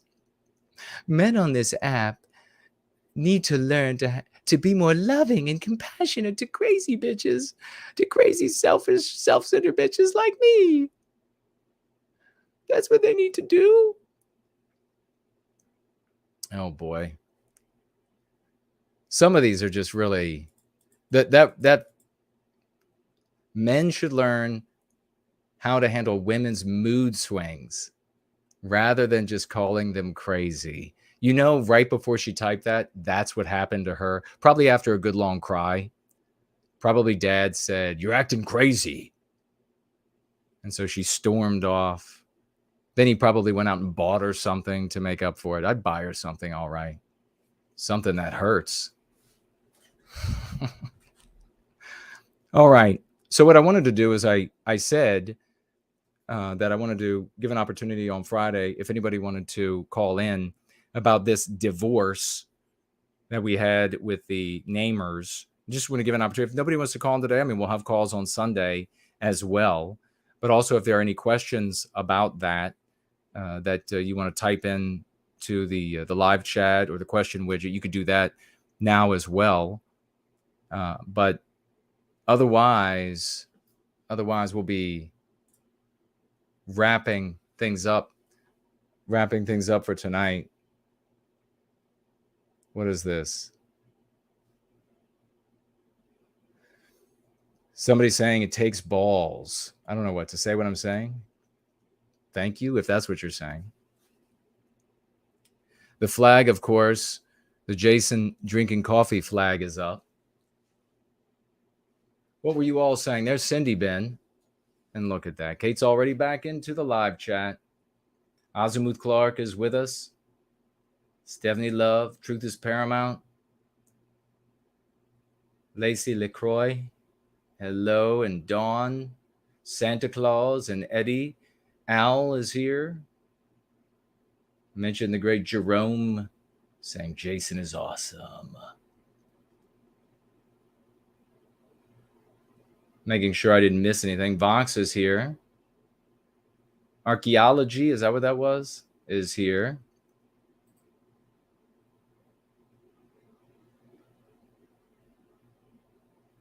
Another one of the Menots showing up and then was slain by the troll slayers.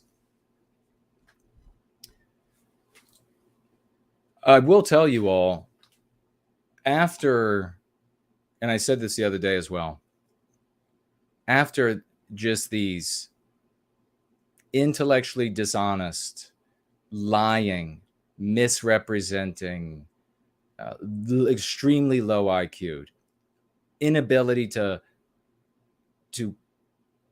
put simple constructions together for the purpose of reasoning or logic, refusal to look at evidence that comes from these folks. We're so happy for this divorce. That comes from these folks. After enduring that and pushing back and defeating, and I wondered actually if I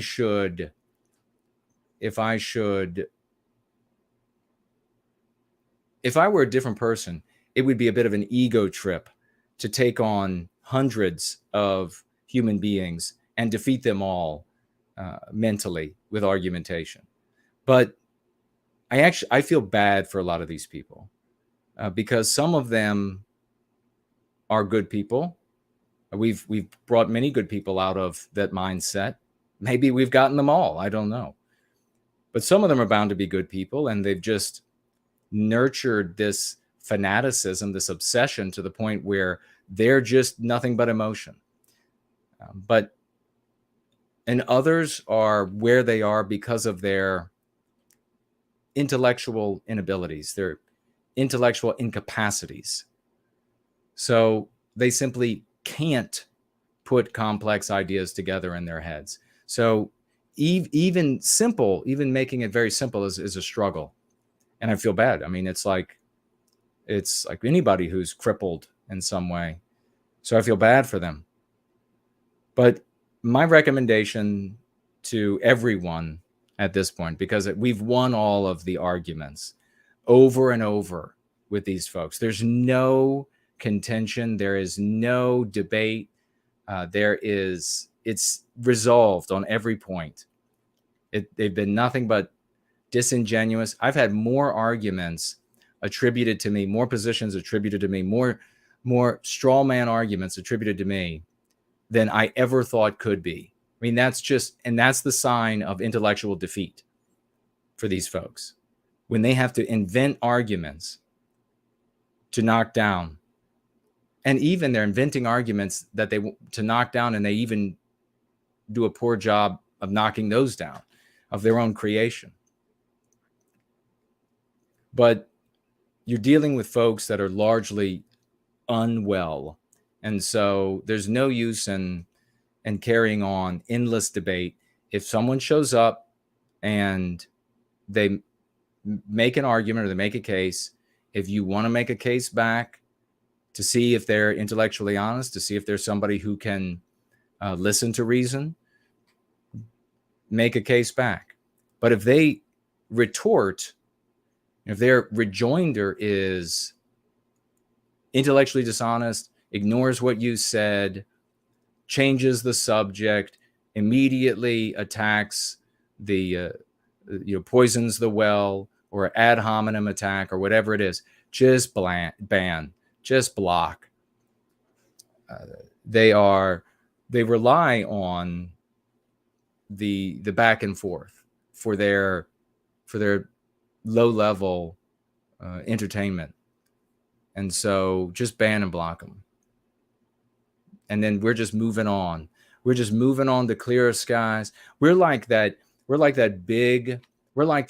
no, not even just one. We're like, have you seen these events where they get all of these hot air balloons together and they're all just like beautifully colored, and it's just like this dazzling. It's just completely amazing. And just imagine that all of these balloons are, the flames are on, and the hot air is filling up the inside of the chamber there. And they're all tied down, though, to these ropes.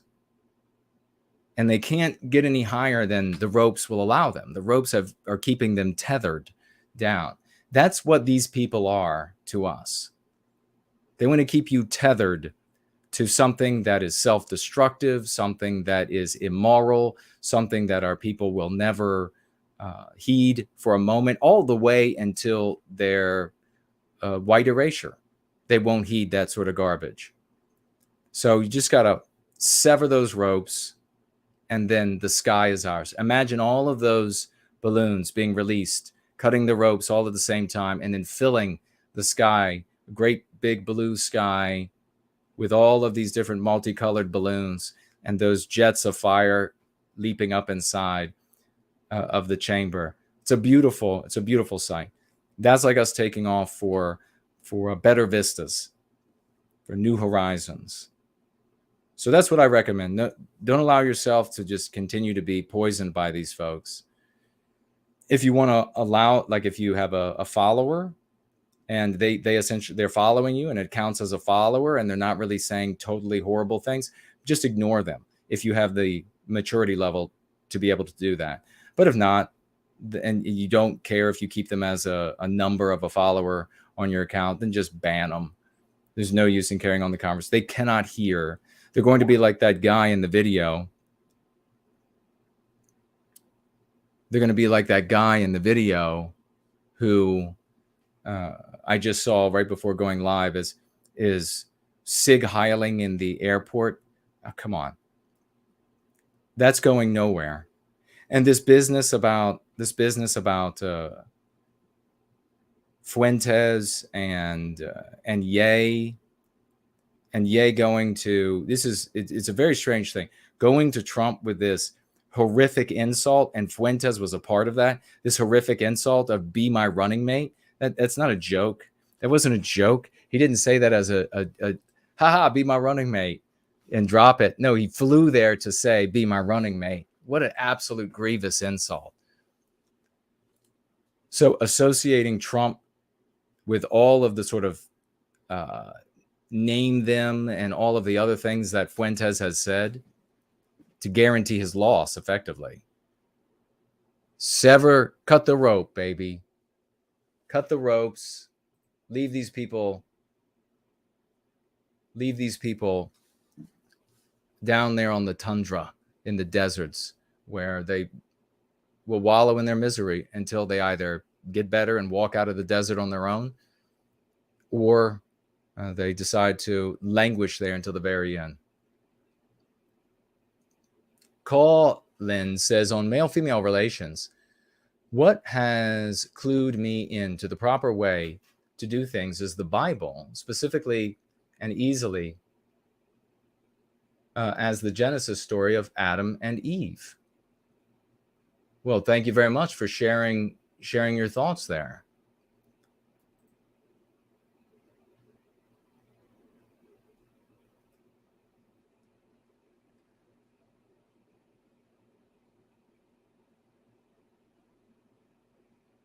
You have another one of these folks.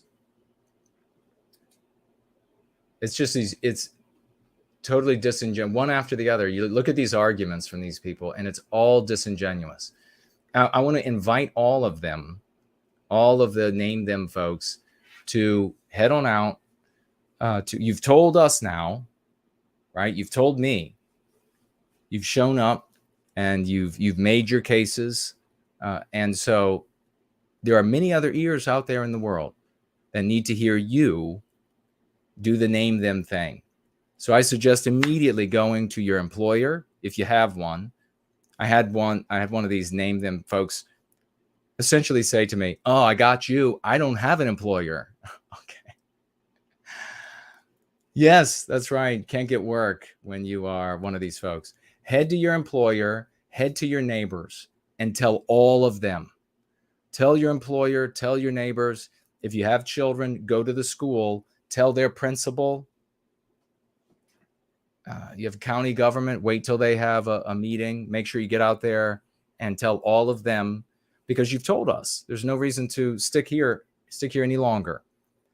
You've got to name them out there in the world. So be my guest.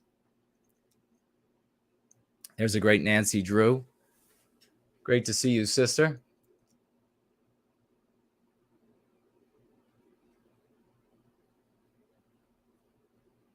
Yeah, the churches used to be,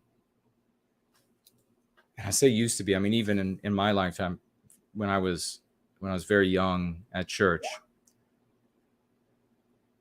All right.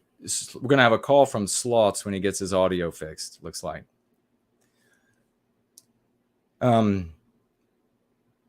used to talk about the male-female relationship, and there was more of an emphasis, I don't think nearly as much as it probably originally was in Christianity, but there was more of an emphasis of the man needs to be at least given respect, and he needs to be at least titular head of house.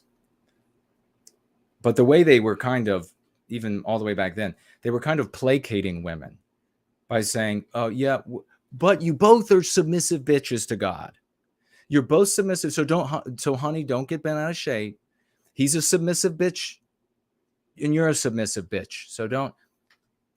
But like everything else, it was anti-whiteism playing through Christian churches, all denominations, all sects, just preached anti-whiteism as the word of God. Now, true Christians, genuine Christians, the different things that they call themselves, they have a totally different reading. I'm talking about what you find at your general church. You show up somewhere, this is what you're going to get. But that's great that you're able to, for yourself, look to the reading of the Bible and then tease out exactly the way that relationship is supposed to function.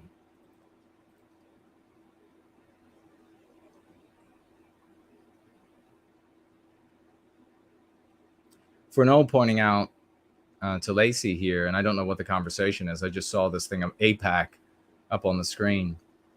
That Mark actually for the final show on PWR, Mark actually made. He asked me, "Do you have any recent images that I could use?" So I grabbed the thumbnail that I used for one of the recent shows, sent that over, and I thought it was just going to be like my face, but instead, because I was doing like this, I was motioning to maybe, I don't know what it was, the window, or so then what he did was he used my motion to make it look like, and my smile to make it look, and the imagery to make it look like what I was going to be doing in that conversation was arguing, making a case on behalf of Israel, and I guess Israel and white people in some sort of eternal union. That's what it looked like by looking at the thumbnail. So epically disingenuous, just unbelievably disingenuous. That had nothing to do whatsoever with what the conversation was going to be about.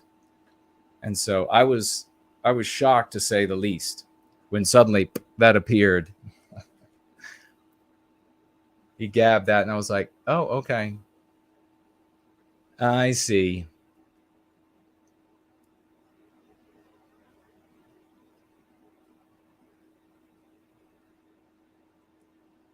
Here you have Moonbase saying, I think your continued attacks against the larger pro-white community are really disrespectful to Mark after the difficult position you forced him into. No, I didn't force Mark, Moonbase, into any position. Mark knew from the very beginning in our earliest conversations that I never condemned any group of people based on their birth.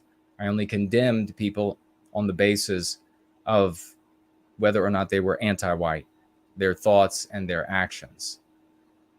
And that's how the show, he and I have both said many times over the course of that show that we have disagreements, but we're able to work together. So what you're speaking about here is my arguments that I make within this community about what is good for our people and what is deleterious for our people. And this is the don't punch right. This is there cannot be any disagreement with what any other, okay, Slaughtz, we'll get to you in one sec. There cannot be disagreement with what any other so-called white sympathetic group is doing, which would work a marvel for Fed-operated white sympathetic groups, wouldn't it? You just all have to support whatever their conclusions are. Well, that, of course, destroys a feedback loop that would allow us to correct errors in the approach to white sympathy. Now, I was not going to these other live chats as they have come here, Moonbase. I was not going out into forums across the internet as they have done to me, and specifically naming and slandering individuals and making up just wild, outrageous lies about them. So now's the time, Moonbase. I've made an argument that defeated yours.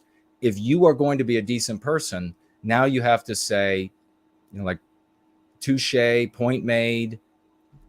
Was Jason going out into forums and into other people's live chats and calling naming the people who run those organizations or shows rapists and murderers? And no, Jason was making a case in his community for what he believed is right, and that demonstrated by the success that we have in the implementation of the Go Free method. People got angry about that in the, as you say, the greater pro-white community or the larger pro-white community, because they were persuaded and they didn't want to be. They didn't have an argument to push back against it. So what are you going to do now? How are you going to respond to what I just said? Are you going to be like what we have seen now to the tune of hundreds and hundreds of times from these people? The people, by the way, the people who put pressure on Mark were the name them people. Mark needs their donations to feed his family, to pay his rent, etc. They put pressure on him, and who knows what else they threatened him. You could see it. He openly said that he was being pressured by them, and he openly, you could see it on his face the whole time he was talking. Wasn't me. I made cases for what I believe is the right thing to do, and what the facts demonstrate. So, Moonbase, who was put Mark in a bad position? Not Jason. Are you going to admit that? There was the name them people.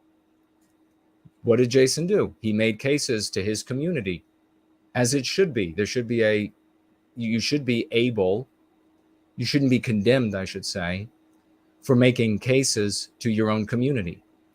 Jason didn't go out and say. And three, the name them people are the ones who have followed us places to slander and badmouth, etc. So what are you going to demonstrate right now?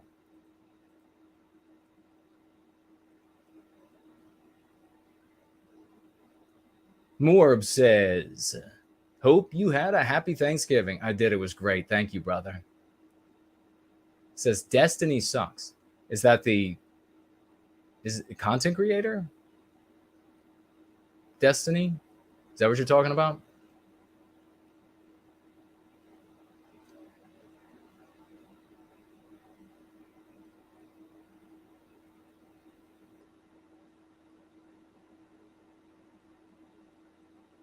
All right. So as you can see with Moonbase, another disingenuous, great example that we had here. I'm going to call Slaughtz. A great example that we had here for everybody to see.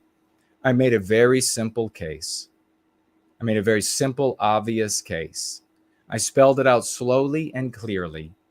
And Moonbase is maintaining the same position, saying Mark made the thumbnail to show the absurdity of my claims against observable reality.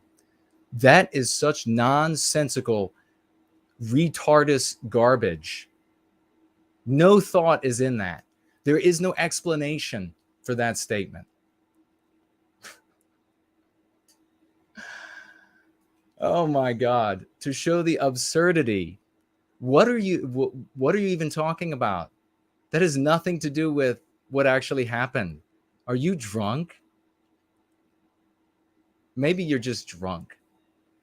Maybe you're 14 and you're drunk off your father's liquor. Maybe that's what's happening.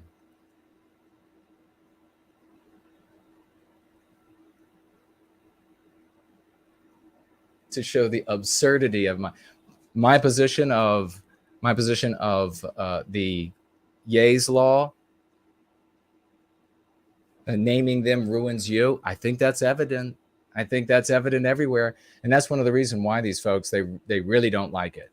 One of the main reasons they really don't like it, because it's so true. You lose your job, you lose your family, you lose your wealth, you lose your support, you lose your friends. And then you claim, but it's a noble sacrifice for the objective of victimizing that other race of people, that other group of humanity. No one's going to agree with that. No one else is going to think that is a noble objective thing to, or noble objective to have.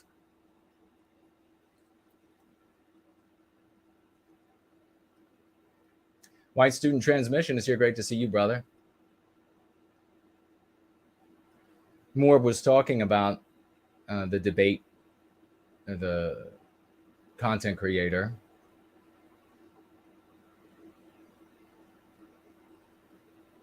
Well, who knows what more? Who knows what they have their PWR now. They've pressured, and they put all this pressure on Mark. At the most just despicable time that anybody could do that, because his mother, he just buried her. He just buried his mother that he loved dearly. And these people don't care. They don't care about Mark. They just care about making everything as miserable as their lives. So nothing matters. The white well-being doesn't matter to them one iota. Not even a centilla. Not a scintilla. Doesn't matter to them. They will pressure Mark relentlessly when his mom is just buried. Body's not even cold yet. And they will, of course, slander, death threat, dox, everything like this. No problems. They don't care about white people.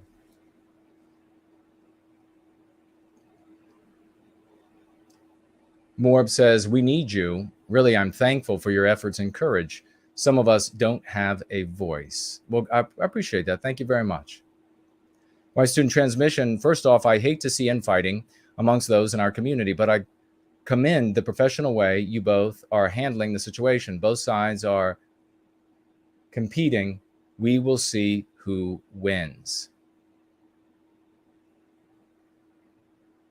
Well, it is is a foregone conclusion, because the name them has never worked. Name them has always been effectuated with violence, only ever effectuated in countries where brought to that violence in countries where you had people who saw themselves as a people, which you don't have in the West anymore, and then resulted in the deaths of scores and scores of millions of our people.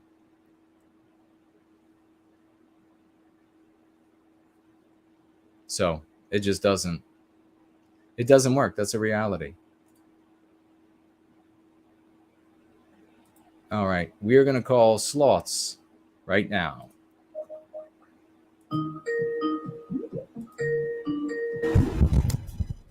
Hello, brother. There he is, man. How are you doing? All right, my Thanksgiving was okay. Better than last, so. Cool, man. The mic is yours, brother. What's on your mind? Well, I'm glad it's working, because audio was a issue. So I wanted to do a video.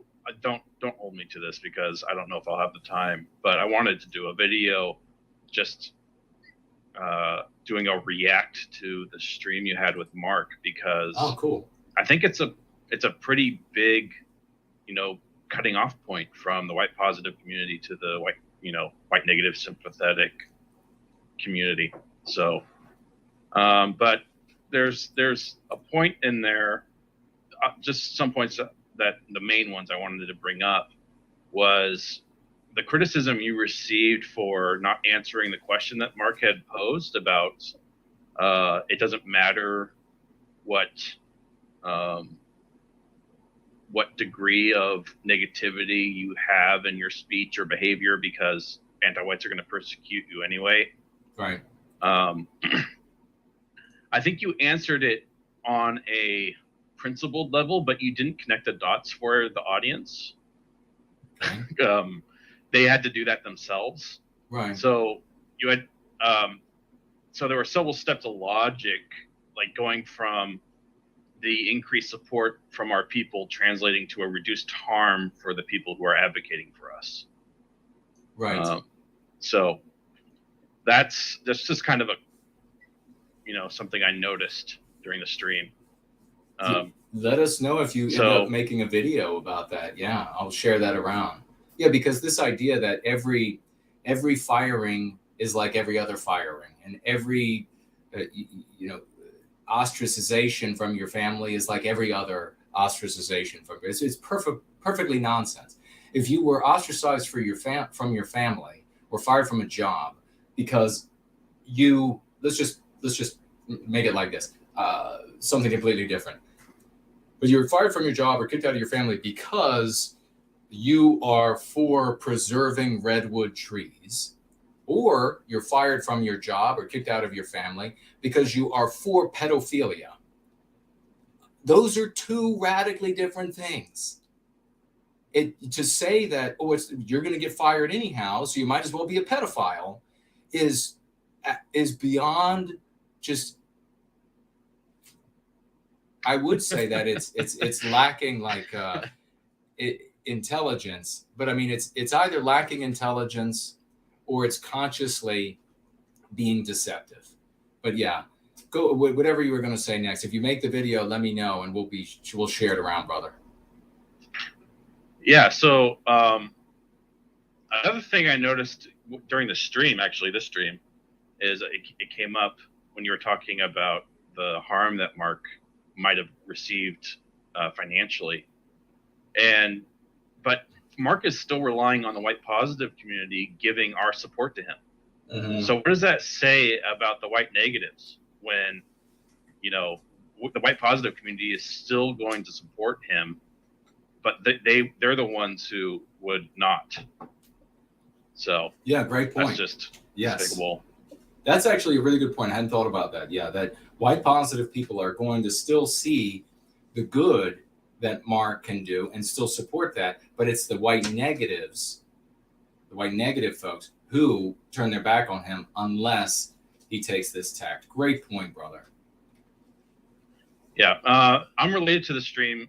I saw kind of the same, like, Eke Lux sort of logic, a spat between you and some white positive folks and another person on Twitter. And I engaged with them later, but there's some points where I was trying to take them in, you know, at best of faith as possible. Right. So when I do that, I usually learn insights. So I wanted to share some. Cool. Yeah. So no amount of anti-whiteism is a concept that's a premise for all of our advocacy. No, did I say acceptable? I don't know if I said the whole thing. No amount of anti-whiteism is acceptable. Yeah. Is a premise. So if we say that non-whites are immutably anti-white in some way, we'd be committing to the idea that their essence isn't acceptable. Right.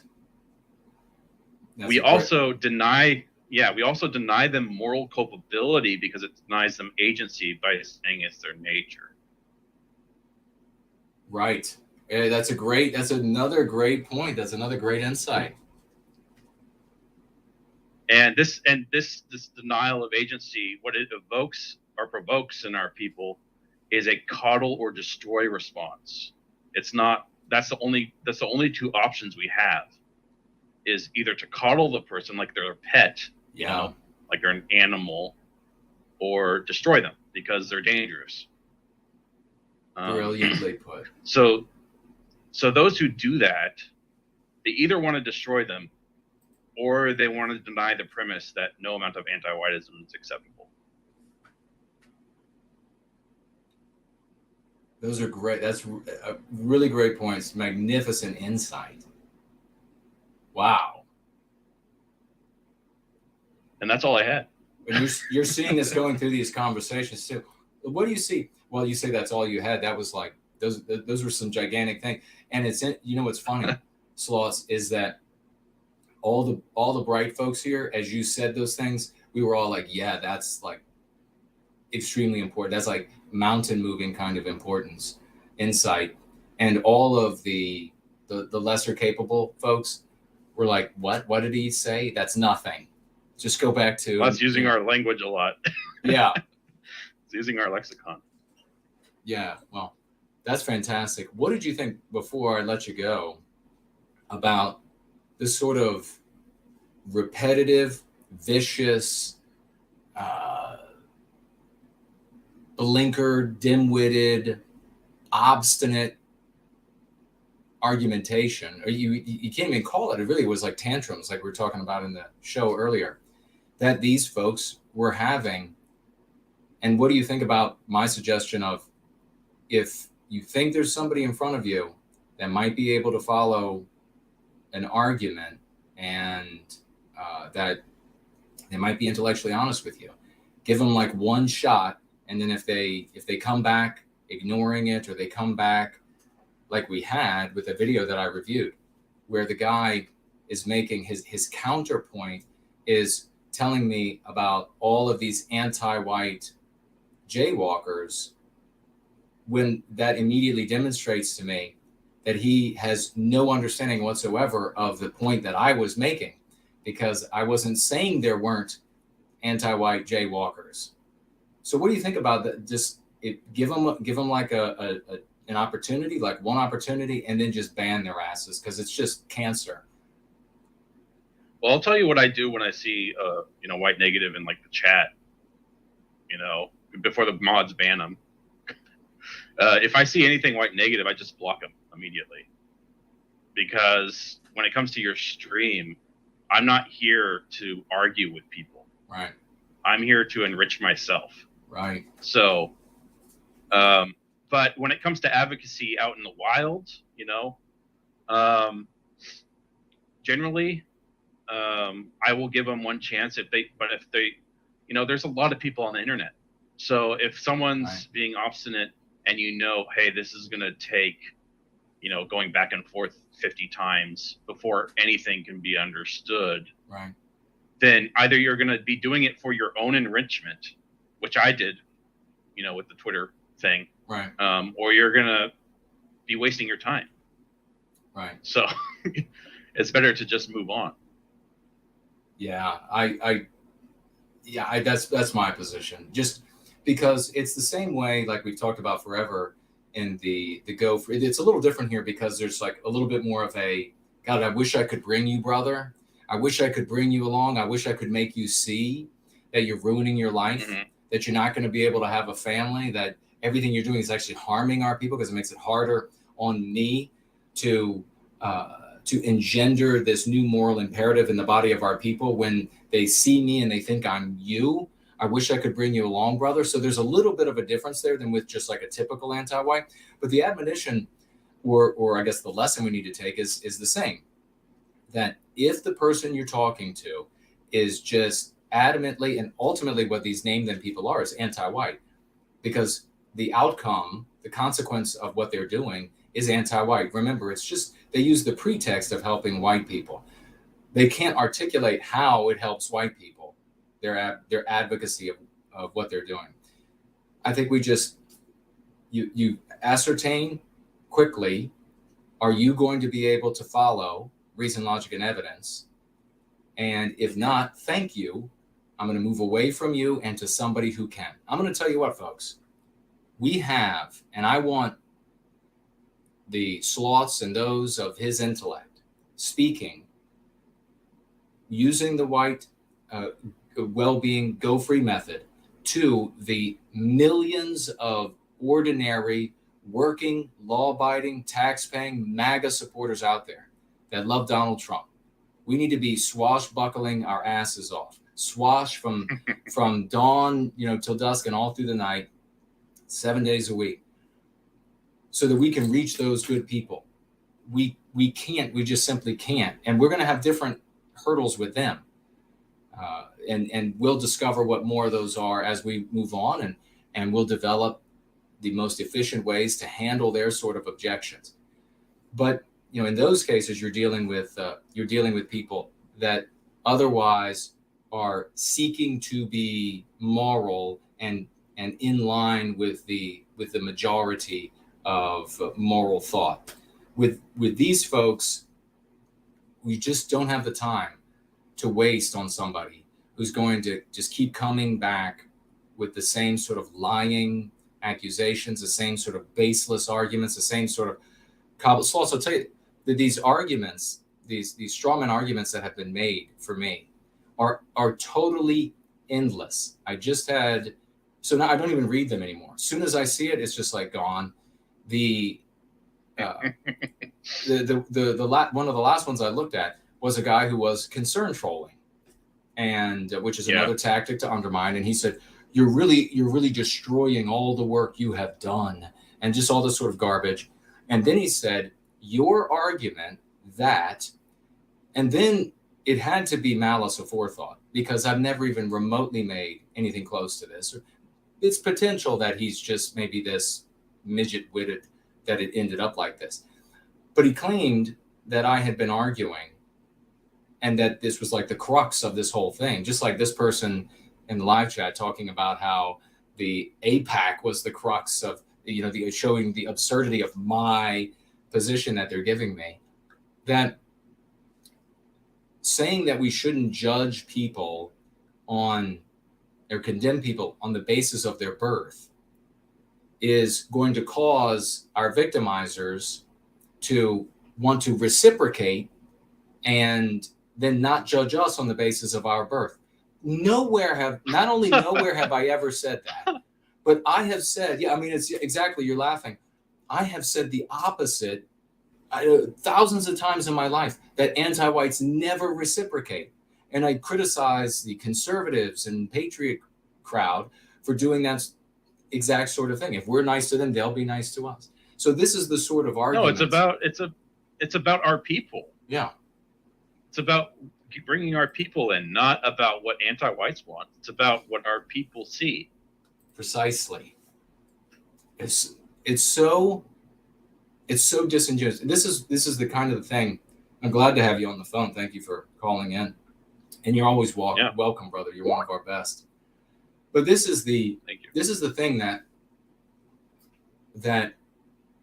in this divorce, and I'm so happy about. I mean, we were talking on Sunday. We talk about this divorce, but the thing that is so sort of, I don't want to say troubling, but shocking maybe, is this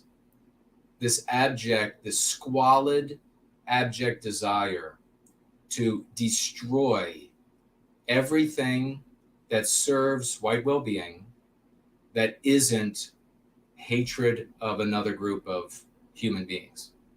It is just not white negative enough. Right. It's not white negative enough. Therefore, it's not real. It's not legitimate. It's, and then the cripplingly low intelligence analysis that ends up being the sort of preeminent, what people have to kowtow to, and the other thing too is this cringing cowardice, this pusillanimity from the content creators in the white sympathetic sphere, organization leaders, who they all know, every single one of them know. None of them are saying, what's happening over there? All of them know, and by this point, everything that has transpired, and none of them are coming out to condemn the baseless slander, the death threats, what they believe is a doxing. None of them are coming out to condemn that. I mean, even Mark, during the stream with him on, and remember, I like this guy. I see him under a ton of pressure. Everybody could see it on him. I mean, he's practically shaking from the pressure. But even Mark, I say doxing a couple times, he just ignores, like I didn't say that they believe they doxed me. By the way, I've also had written conversation with him saying they believe they doxed me and, et cetera. Then he says during the stream, now what is this now about doxing? And then I say, yeah, Mark, they, third time here, that live, not to mention the written conversation, but they believe they've doxed me, and they're giving the work email and address, physical address, and home physical address, and all this sort of stuff out. And anti-whites do kill people, and we can go on with that. And then all Mark had to say was, "Oh yeah, you shouldn't do that." Maybe to the head of Antifa, maybe I would endorse it, but just generally you shouldn't. How do you not go crazy at that moment? What do you mean? Sort of are you kidding me? Anybody out there who is doing this is garbage. All the work. Yeah, it opens up a ton of vulnerabilities for the person who is subjected to that. It opens up, just general anti-white violence, and also white negatives who are crazy. Yeah. And also the what do they call it? Raiding. Oh, the chats. Yeah, exactly. Not raiding the chats, but an FBI raid or something. They make a false swatting terrorist threat. Swatting. That's it. Yeah. So yeah, that endangers. The swatting is serious because, especially with you. Yeah, because you don't know who it is. So, yeah, precisely. Yeah, I don't know. I won't know who it is. Yeah, at this point, I guess Lord willing, they announce really, really with big lights and lots of red and blue, because I won't know who it is. Given, And this person that they have, whether it's me, I'm not going to, as I said before, in keeping in with the tradition in the white sympathetic sphere, you don't ask for what people's employment is, and their family situation, and you don't give it out. So I'm not going to confirm or deny. But they believe this guy is a police officer in close association with criminals. And that would be an absolute hit to release to the criminal world, to release to the world out there, that information. Because if that's me, and I'm already in proximity to such people who are the violent of the most violent, who are murderers, and they have connection to violent of the most violent people outside, and they're murderers there, that's an absolute 100% hit. And then Mark ended up reading a super chat from the person behind it during the show. I mean, just unbelievable. And then reading the super chat. I did kind of expect a bigger response from Mark, at least raise his voice a bit higher about not doing that. Yeah. Yeah, to get really, I have protected Mark from the very beginning, just like I protect Jared George, just like I protect all my guests.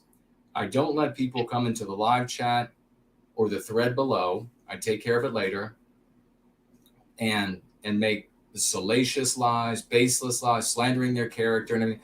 Even elect the girl who used to be in pornography. The French woman, I did not allow people to say nasty things about her, deleted all of that. Now I have endured for more than 2 years over there the abject, baseless accusations and slander. And the reason why I tolerated it was for the love of our people. I was patient and put up with it for the love of our people. There were some moments along the way where Mark and I had some words, but I put up with it for the love of our people because I want to reach folks. And I'm looking here and I'm saying, okay, Mark is allowing these people to say these things. And the only thing that I can conclude by him allowing them to say those things is that it's some sort of placation. It's some sort of payment to them that, hey, keep supporting me, keep, orally supporting me, keep financially supporting me, and I will let you slander the shit out of the guy. And maybe Mark was even thinking, well, Jason can take it. He's a big boy. He's not going to care. Even though, like I said, we had some moments. And it ended up, it was getting really bad where they started slander really bad on me. And then they started going after his wife. I don't know if you remember that. And then he was like, okay, all comments are gone. They're all deleted. But then once they gave up on his wife, then he allowed them to come back and start slandering me again. So these people are vermin, and it's about by way of their actions. And so it's a good thing to just, when you meet them in a chat space or Twitter or Gab or whatever it might be, and they want to come out with the slanders, they want to come out with the accusations, just say, oh, okay, you're one of those, ban, and move on to somebody. Because for every one of these unwell people, they're going to be like 5,000 MAGA people that you can reach.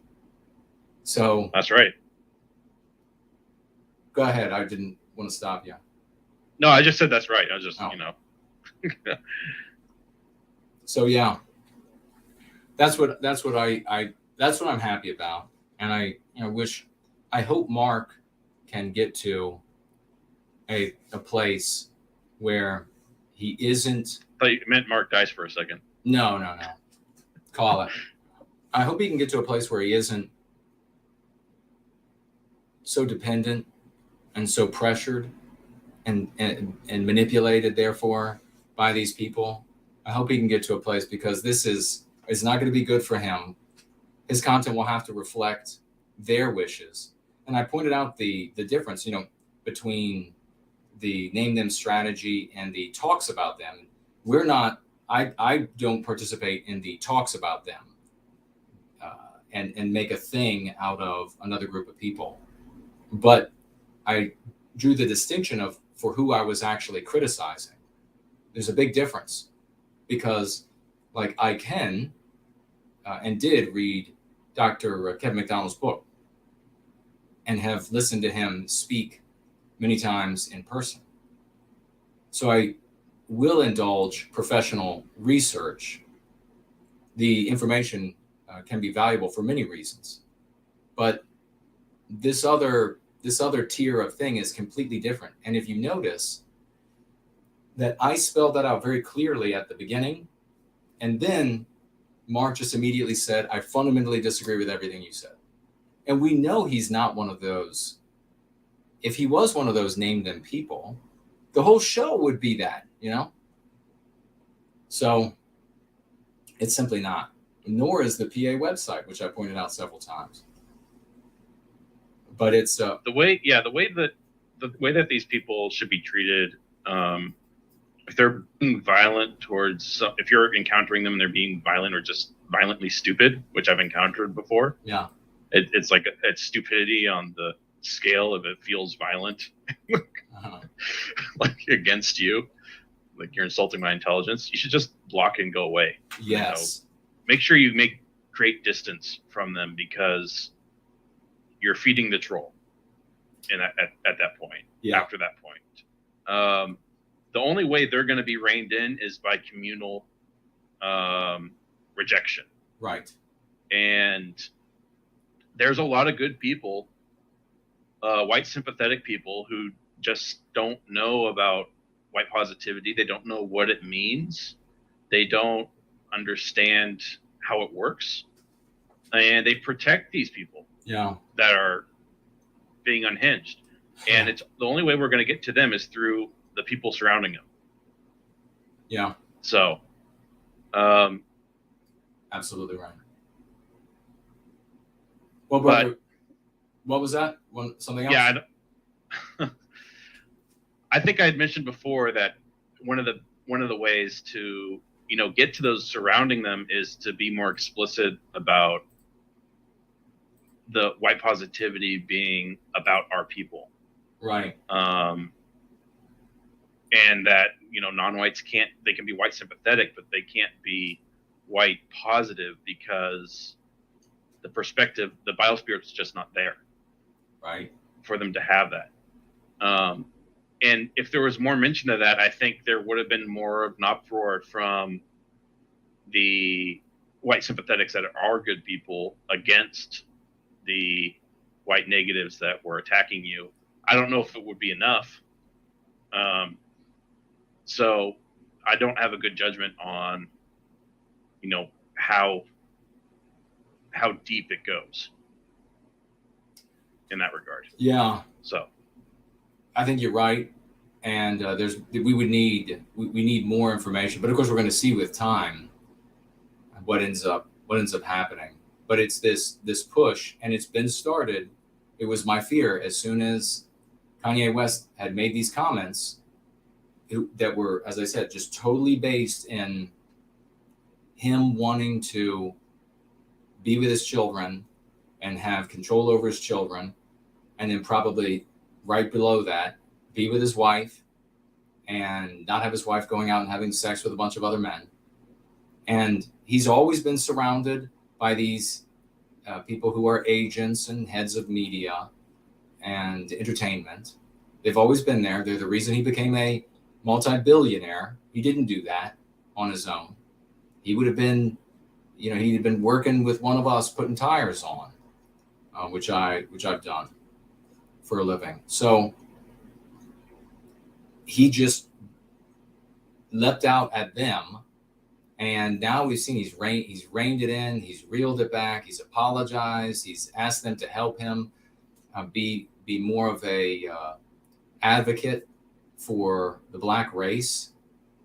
And wow, to if they didn't make it obvious, the name them people, that their objective was all about just harming this group, if they hadn't made that obvious over all the years, which of course they had, boy, did they make it obvious with the immediate support of this guy.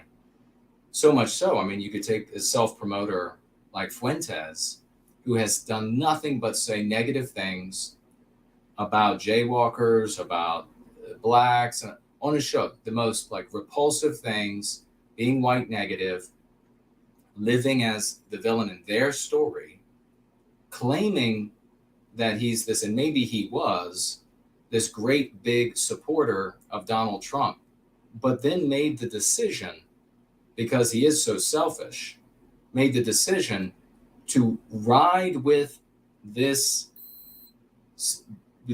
black nationalist, which is what he is, Kanye West, to ride with him down to Florida for the purpose of having a insulting, derogatory conversation with Trump about him being a running mate to this clown, this drug-addled clown, and Fuentes' own presence undermining President Trump and they're going to be writing about Fuentes being brought there as a guest by Kanye West for the whole, they're going to be reminding people for the next 2 years. And they're going to be showing the different quotes that Fuentes has made over the years. And I know a lot of his followers, they're faceless, mindless, witless, nameless people. And that's the way he likes them, so he can stand on their backs. I know they're going to say, oh, but yeah, somewhere he says, he'll toss in, oh, but I'm a Christian, love everybody. That is the most ridiculous lip service, promoting nonsense, absolute nonsense, and totally convenient. Yeah, white negatives went crazy when Kanye, they went, like, oh, this is the time. Yeah. This is the time we're all gonna, they're named by some big figure. So we got to get, people are questioning about the name and all that stuff. But it doesn't change much just because a black guy did it. No, we had a country 90+% white, with white people, full of white people who were not white guilted, and had one of the icons of the age and one of the richest men in the country, Ford, owning a legitimate source, a mainstream media source, taking the name them thing to stratospheric levels, and it totally failed. So poor people with... And also... Go ahead. And also people see Jews as white. So, I mean, just the regular average person, they see white skin and they're like, oh, that's white. So when Kanye says it's the Jews, they're like, oh, it's another white group oppressing black people. So it's just reaffirming the anti-white narrative. Precisely. And I don't get this multiracial nationalism that they have going on where everyone, as long as you're a nationalist, you're an ally or something. But what does nationalist even mean in that context? It just means harming jaywalkers. I mean, in that context, It's just like, well, we all, and in one of the final conversations I had, and I did quickly, like I'm suggesting to everybody to do. Guy showed up. He seemed like he might be sensible. I could tell by what he had written. And we had 2 back and forths where he went ahead and concluded twice, despite what I had pointed out to him, that you need a people in order to have an opinion that can potentially be adopted by the people for the people's good. And having a people means that the individuals see their individual well-being by way of their group's well-being. And this guy's then came back with, having this group to hate will unite that people. No, you just proved yourself wrong. You need a people to see that their individual lives are at risk because the group is at risk, and that only by steps to preserve the group can they preserve their individual well-being. If somebody just either intellectually or because they're just so wrapped up in emotions, they can't see it, move on. White people, we live our whole lives in watching white people, radical individualists. When a group comes into it, how many times do you have to see the totality of the white race being named as evil, and white people will fall all over themselves, getting out their resumes to work for those folks, because not me, so let me work for you, running and hiding. Who cares what happens to the rest of the white race? Who cares about the people who gets left behind? And then affirming anti-white morality when they flee somewhere. No, I white flighted over here because I heard the schools were better. It's just, you see that your whole life, and yet you can't understand it. What we're articulating here is what clearly is going to work, what clearly is moral. And that's why we hold these positions, but it's also the only thing that's going to motivate our people. Yeah. Well, it's great having you call in, brother. And any final thought you have, and I'll see if we have any other callers. I think that's it for me. Fantastic, brother. Alrighty. You're one of our best, man. You're always welcome. Yeah, Promethean Hails. Promethean Hails. That's the great Slaughtz, ladies and gentlemen. God bless you, brother. Bye-bye. Bye-bye. Who else do we have?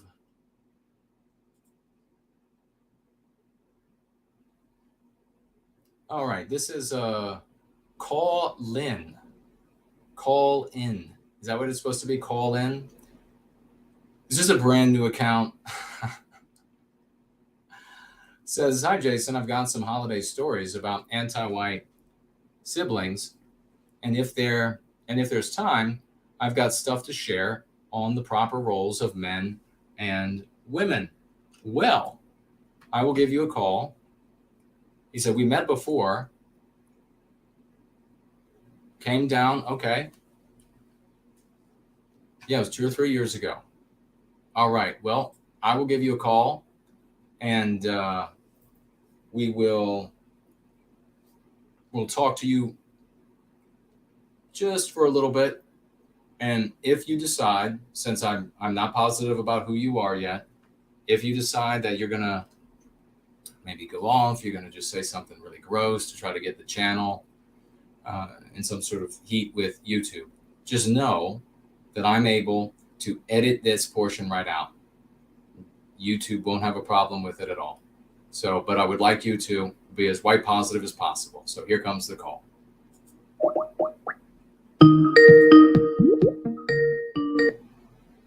Hello, can you hear me? I can, brother. How are you? And what's on your mind? Oh, I'm living the dream. Thanks for taking my call. Yeah, it is a new account. No bad intentions here. Okay. I've unfortunately been in a position where I only ever got to listen to your podcasts. Okay. New job though. I'm now available to call into some streams, listen to your streams live. It's cool. Exciting. Epic, man. All right, cool. Go for it. Yeah. So, but what spurred me to call in at all though was I am in the Telegram group, and we were talking on Thanksgiving about what we were thankful for, and I said I was thankful for Jason because of him, holidays are just a lot easier with the Going Free lexicon. Oh, awesome, right? man. That is fantastic. Yeah. So someone was like, you should call in and tell him that. I was like, okay, I think I will. But yeah, I did have an anti-white-ish sister. For context, we were raised in a small, mostly white town outside of or in Texas, and so Okay. her version of what's anti-white and cool is very tame, considering or compared to someone from like a city setting.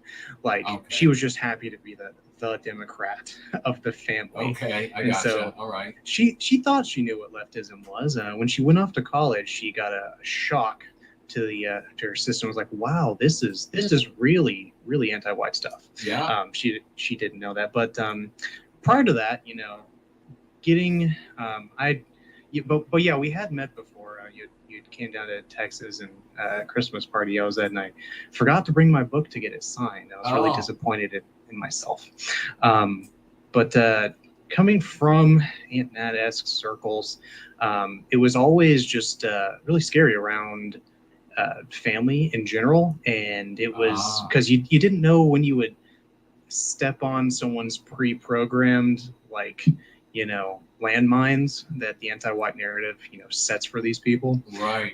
Programs these people to have. And my family, roughly more or less Republican, except for my sister wasn't but they weren't particularly political. They were just my sister, she actually did try to get me fired from my job one time. Oh my gosh. Yeah, it was kind of unbelievable. And so for a long time, I had to always keep her out of the loop if I got a new job or what I was up to, because I was just like, I didn't want her to know. I didn't want my life to be ruined, and I didn't have the adeptness that I have now in the Going Free lexicon. But yeah, since Going Free, it's been so much easier the past 2-3 years at every family get together, because she's just not able to come up with any good response to the the mimetic curatives, and she's made far fewer accusations year after year of you're the R word, or you just hate this group of people, and I've just got ammo for days on all these simple low level mimetic pathogens, and it's very empowering, to say the least. Oh my God, what an epic testimonial, and what a perfect time to call in with it, brother. I was with this. We just had this big divorce, and we have these testimonials. We have folks, so many testimonials about the Go Free method working in their lives, and one of the reasons why it's so powerful is kind of what you're pointing out right there, is that it's provided you with these tools that you then are able to use in your particular, and put whatever arrangement you need them to be in your particular situation for the good of our people. And you are now the moral actor in that household. She has to be immoral to advocate for the victimization of our people. Whereas before, if you were an Aunt Nat before, boy, she was in the moral high ground, and the family and the people at work and what have you, they're of course going to be agreeing with her. They're going to think, yeah, that's right. This is totally immoral. Let's get rid of this guy. Now she's got this doubt. How epic is that, man? Congratulations. Let's get some 07s for this champion and some swashbuckling flags out. How cool that you rule the day at the family get-togethers now, and she can't just break out the same slanders. No shot. And she's matured a lot since going to college, and like I said, realizing what the depths of anti-whiteism out there can actually be. She's recoiled quite a bit from it, just due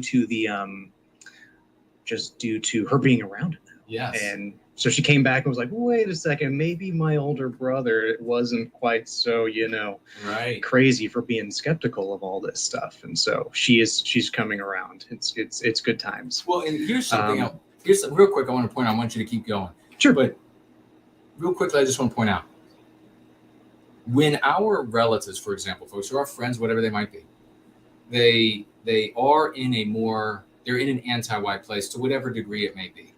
And we want them to come away from that anti-white place. What is going to be easier for them to do? What bridge are they going to cross to come to a love for our people and a desire to put an end to the victimization of our people? Is it going to be what we advocate for here? Or is it going to be hatred of some other group of people and wanting to inflict injury on them to various degrees whether guilty or innocent. Of course, the answer is obvious. Of course, they're going to come away much more easily or at all to a loving position that wants to put an end to all victimization for the betterment of everyone. Of course, they're going to come away to that position happily versus the alternative. The alternative isn't going to happen at all. And in those extremely rare, unhappy cases, for these very miserable souls is what they end up being, where they do begin adopting this sort of, oh yeah, that other group over there has to be totally victimized. When they do adopt that, it does not redound to the benefit of our people. It doesn't end the victimization at all. It in fact proves, it concretizes the anti-white narrative in people's personal lives, so that they say, oh my gosh, I have a relative who thinks, and they do want to like kill them all, or they do want to take everything, whether they're guilty or not guilty. So it concretizes, it makes real the anti-white narrative, and therefore making it infinitely harder for us to recapture our destiny. But please, brother, keep going. Yeah, I want to get your thoughts on something. I've been developing this idea. I got the feeling that like Yuri Bezmenov, and they talk about demoralization and what you can do with a demoralized person and what you can't do. I'm beginning to believe that ant gnats are actually even more demoralized than your average vague out there. And my proof in that is, the vagues are still at the point where they don't want to look like the evil person. Even like as bad as it gets in like South Africa, like they're still they still don't want to look like the bad person, even if it means protecting themselves and their families. And however, ant gnats are even more demoralized because they've gone past the point of, no, now I am willing to look like the bad guy if that's what it takes to try to protect myself, to try to protect my family. So it's like trying to reason with an ant gnat who's just even more demoralized than just the uninformed vague. It is a just uphill battle. They have, so much of their identity is wrapped up in hating other people. But even more than just a lot of them holding a bunch of personal hatred and personal failures and taking it out on other people, they're just demoralized. They just can't be reasoned with at the core of things. Like, they don't realize that the going free dialectics lexicon would give them everything they ever wanted and more. It would just be, sans injuring other people. I'm sorry to break it to you, and that's you just wouldn't you wouldn't get to have any revenge. The revenge would be, I'm not being victimized. My kids are never being victimized ever again. Everyone I love will never have to go through any victimization ever again. Is that not revenge enough? Is what I would say. Well, you're absolutely right, and that is the perfect revenge for anti-whites, to prevent anti-whites from being able to victimize us, to make them crawl with their tails between their legs away from family get-togethers, from places where they used to be allowed to work, but now they can't anymore because they're villainous, evil, anti-white people, and the employer isn't going to have it. That is the victory. And that's something that we can do. That's something that we can actually do in our lives. We don't need to get together. And this is, and I think a lot of these folks, Ant Nat, Cult Nat, Yehudi centrists, all these different, I think they've already totally surrendered. They've totally given up, and they're like, okay, I'll be their villain and I'll just say the nastiest things I can. And that of course is to accomplish nothing. We absolutely can, and we will, and we are recapturing our destiny by being successes in our lives. And I'm going to segue right now in just a moment, brother, so you can get into your next topic. Being successes in our lives, being great employees, getting promotions, being leaders in the community, volunteering, being seen as the guy in the neighborhood that if somebody needs a helping hand, you're going to be there. And your opinions are that white people are not going to get victimized anymore. The upstanding guy who is obeying the law, clean cut, happy, going through life, not always angry and going through life hateful, but happy and very determined in a heroic way to put an end to the victimization of our people, because anti-whiteism is the great evil of our age. And unlike so many of these other folks who end up not ever able to have a relationship in their lives with a significant other, we can and are and will continue having beautiful relationships and wonderful families that are built in love, with the kids they run up to you and they throw their arms around you, and you have the happy Christmases or the Yules or whatever it might be, and you all are able to have that as the core of who you are in love, and that be the heartbeat that puts an end to our victimization. So you had some thoughts about relationships as well that I think you wanted to share. I do. Yeah, actually, I'm recently engaged. Oh, congratulations. Thank you. Planning the wedding. That's not stressful at all. But did you finish the list? You know, who's coming? Do we have to invite this person? Oh man, super fun. But frankly, I don't even think I would be able to have this relationship if I didn't know how to properly advocate for my people, because I did have just such a strong in-group preference once I realized what was happening. You know, by and large, white people are these radical individualists and they don't have that bone in their body. But once I realized that everything was anti-white in its design in our society, I took a very strong, like, against this society because of the anti-whiteism in it. And expressing my glum, dour outlook on the future of America specifically, that's not always super attractive to women, like just all constantly harping on the depressing aspects of our society and how bad things are. But with the Going Free lexicon, I was able to just safely, as the moral high ground, as the good guy, see, like, bad things are happening, and here's what I want to do for my family to make sure they aren't victimized on the basis of their race, and just speaking the way we speak around here. And she's just a very high quality lady. I never would have been able to achieve on my own had I tried other routes of convincing her to care about white people. So my thoughts on the I gotta say, I want to say, just congratulations. As you're saying this, I totally had chills. I'm so happy for you, and I'm so happy that you were able to speak to this high quality woman in a way that she can come to an appreciation and side with you against the victimization of our people. And now you two are going to get married. That is beautiful, brother. Congratulations. Yeah. And please, your thoughts that you were just going to share. Yeah. So I had a job recently, and the reason I picked this job when I was interviewing was the general manager of this place I was going to work at. He was insanely overqualified for his job. He was just brilliant, smart, had owned tons of offices. He was like regional manager. He was just the sharpest as could be. The job itself, pretty low paying, pretty just to kind of pass the time until I found something better. But I'm grateful I stuck it out, and he was a big reason why I stuck it out, because I was like, I can learn a lot about leadership from this guy. Cool. Over the year and a half, 2 years I was working with him, I learned quite a lot. And about leadership, I'm kind of paraphrasing, but he was like, it's whenever you just take other people's problems as your own, you just elect yourself as the reason anything goes wrong or goes right around you. And you can hear it in the way people are mad at you.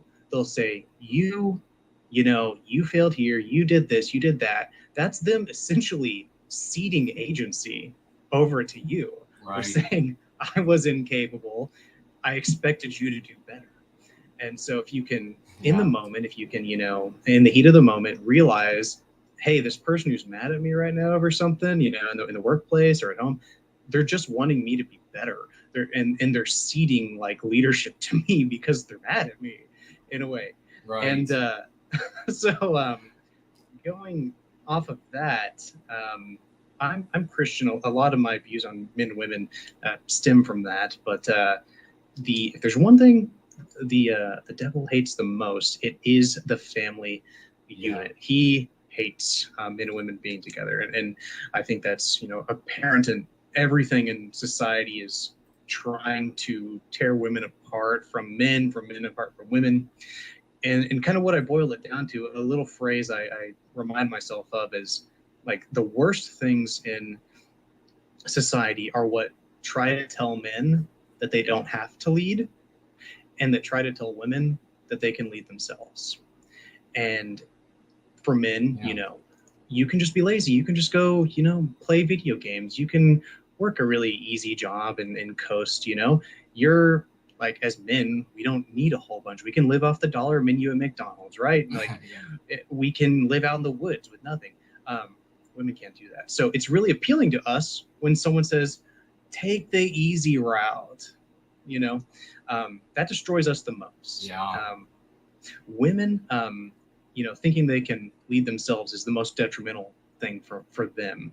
And I had kind of written it earlier, but I got this from the story of Adam and Eve, where it was Eve who ate the apple, but it was Adam who let her eat the apple.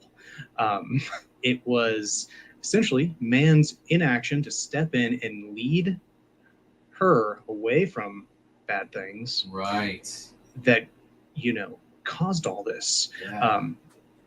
If that makes sense. So that's kind of the thing I remind myself if I ever, have a disagreement with my fiance. It's like she's just wanting me to be better. She's just expecting me to lead her, and that's my view on men and women and leadership in the context of a relationship. Well, thank you for sharing that. Very wise words, brother. And I'm so excited about you. And I hope now that you're in this new situation, you can participate more and call in more. It'd be fantastic. I plan on it. Thank you so much. I do have to head out. Thanks for taking my call, brother. Promethean hails to you, good brother. To you as well, sir. Have a good evening. Good evening. Bye-bye. My God, folks. Is that not amazing? Talk about a buoying testimonial.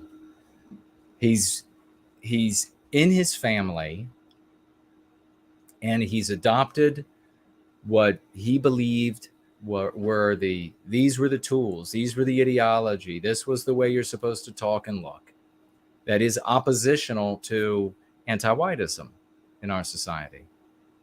And he's going into the family, he's having these conversations, he's seen as the immoral actor as a consequence. His sister tries to get him fired from his job. Presumably, the family doesn't disown her. Why would that be? I know if any of my relatives were trying to get me fired, the family would be like, what are you doing? You're not allowed back. You are not allowed in the family anymore. We stick together. Why would they allow that and not condemn her and prevent her from participating in family functions anymore? Well, because she was the moral actor and he was the immoral actor. Now, what she was doing to a family member, well, that was objectionable, probably lamentable, they thought to themselves. But yeah, he's being really immoral. He takes up the Go Free method. He brings that lexicon and his own genius as a white man, tapping into the powers that are latent within us, that are kept suppressed by meme pathogens, just anti-white ideas that we address. He's able to go into the family, and he's able to turn the tables, so much so that the sister is in an immoral position and has largely stopped saying any of this. That was not possible any other way. This is the kind of thing, before we even get on to the next part, where that's his family of origin. That is one thing. The family of his making, that's something much more important. But before even getting to that, we can say, look at how this method has changed his life. So there's nothing trivial here. This is not like a pat on the back. You're doing some good for white people too. This has not happened elsewhere. I have envisioned entire communities composed, not because we all moved to some weird place and dragged our trailers there or whatever it might be, but entire communities composed because this curative contagion goes from family to family to family. And then the ones who don't accept it, the ones who don't adopt the moral high ground, that no one will be victimized. Specifically, we're standing up for Western kind. No more victimization. The families that oppose it, those become the bad family in the neighborhood. That becomes the degenerate family in the neighborhood. You stop being the degenerate family in the neighborhood. Because trust me, if you're leading a family, you're a father, whatever it is, you're the only one that lives in the house, but you're leading a family, you're in the neighborhood, and you're the guy who is white negative from dawn till dusk, the whole neighborhood thinks you're the scum of the neighborhood. The whole neighborhood thinks that. I foresee us having neighborhoods full of people who are white positive, and the ones who won't adopt it, those are the immoral ones. When that happens, you have things like, instead of it being us afraid that we put a American flag sticker on our car, that it's going to be destroyed, and that the people who see it getting destroyed aren't going to say anything because that's the immoral actor there getting his car destroyed. It's the reverse.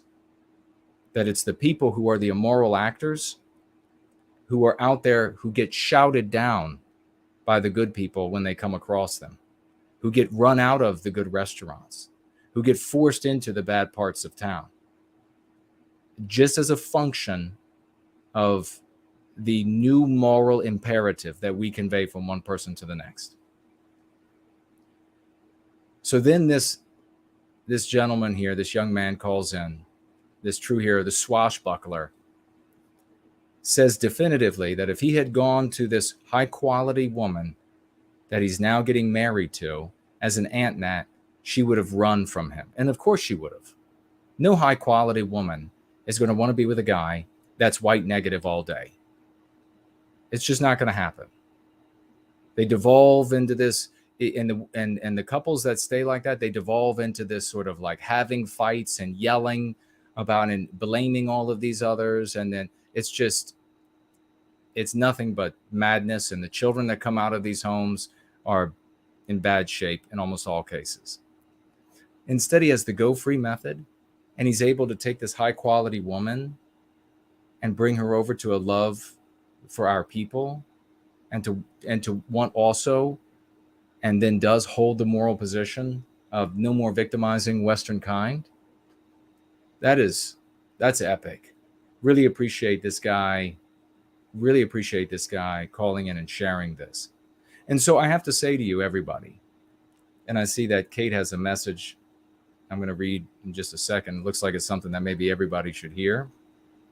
But I say to y'all, if someone is honest, if someone genuinely wants the person who comes before you, and that's how these, the name them people, that's how they show up. They'll say it's for the white race.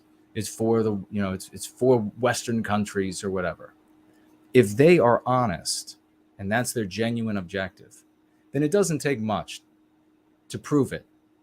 Because by simply pointing out how their lives are getting ruined, it's never worked, that tact has never worked, harming all of these other people are not going to, you can't even articulate how that's going to somehow end up benefiting us. And I've now had hundreds of people over the past couple of weeks, all of these hardcore name them types, unable to articulate how it ends up benefiting us. So that's pretty much proof positive, I would think. That we are right here. If the person in front of you is honest, and they really want to do good for white people, they're going to say, wait a second, this person's speaking some sense. That's true. This has ruined my life. It's ruined my relationships. It's ruined my career. It's ruined my time at university. It's ruined on and on and on. It's not benefiting our people whatsoever. I can't see how it could, other than just having this like cult nat pressure that you got to do it or you'll be slandered for not doing it,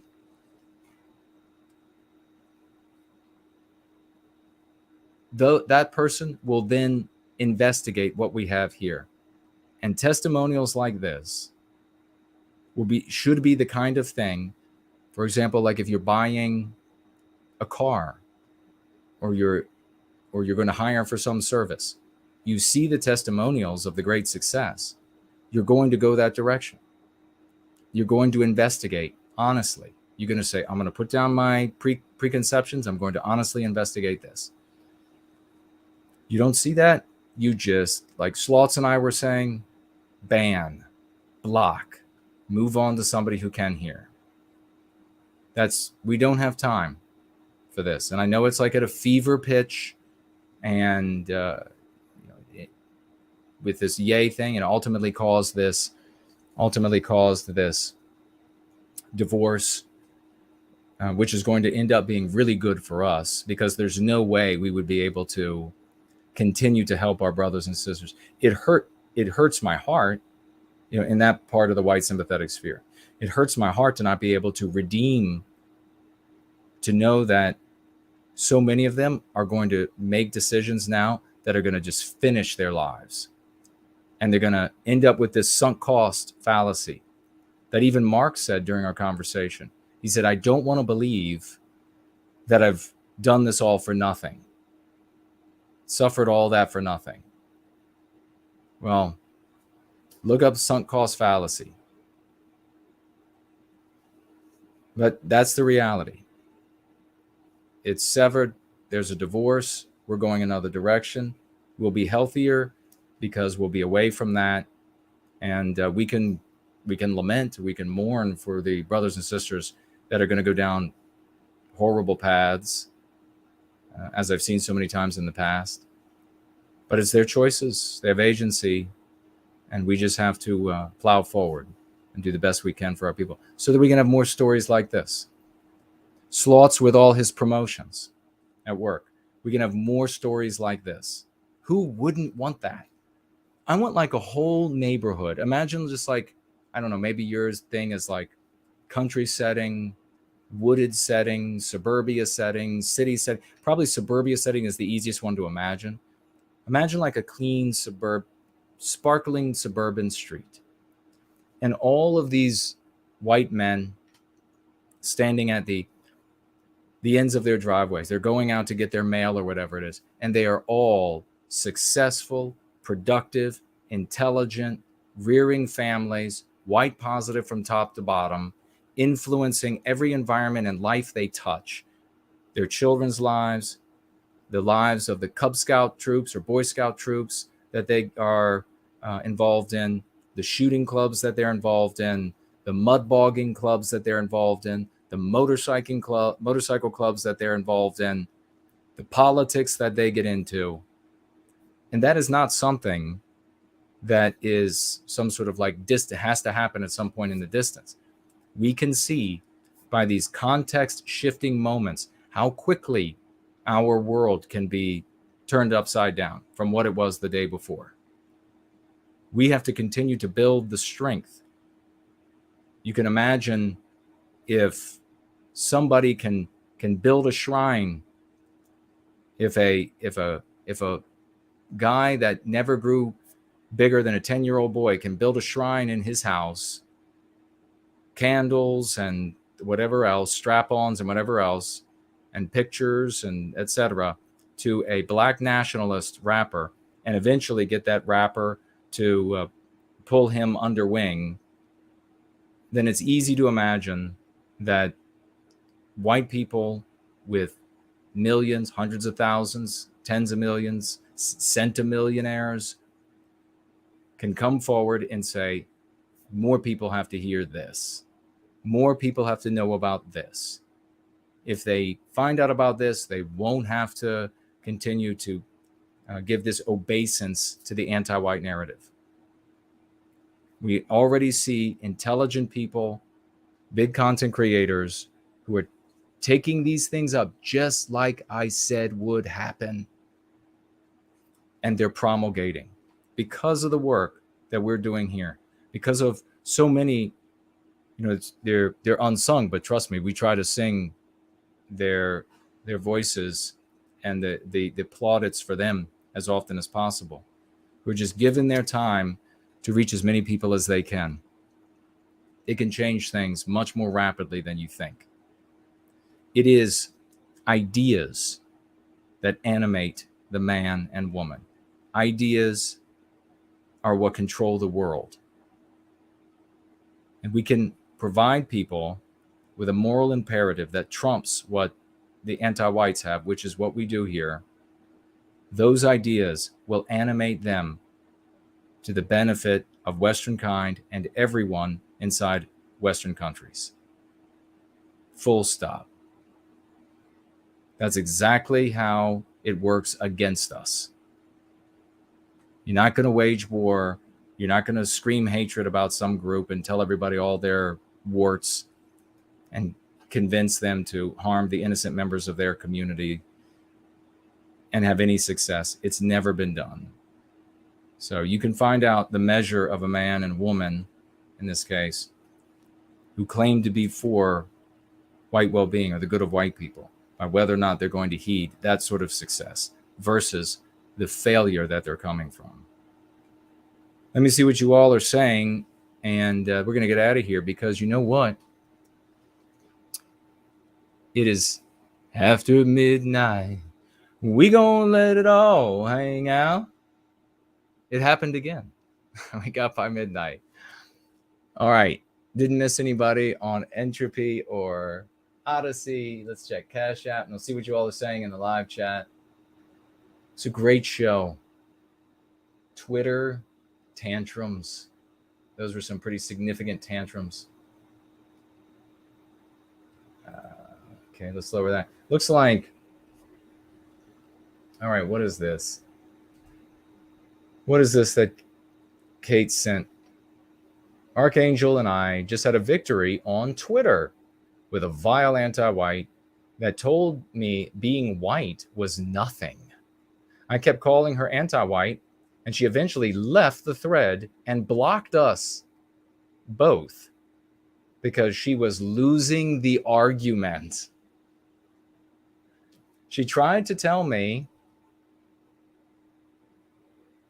what is this now? It's something, the anti-white slur racist, but that whiteness doesn't exist. Well, denying your existence, that's like the ultimate form of anti-whiteism.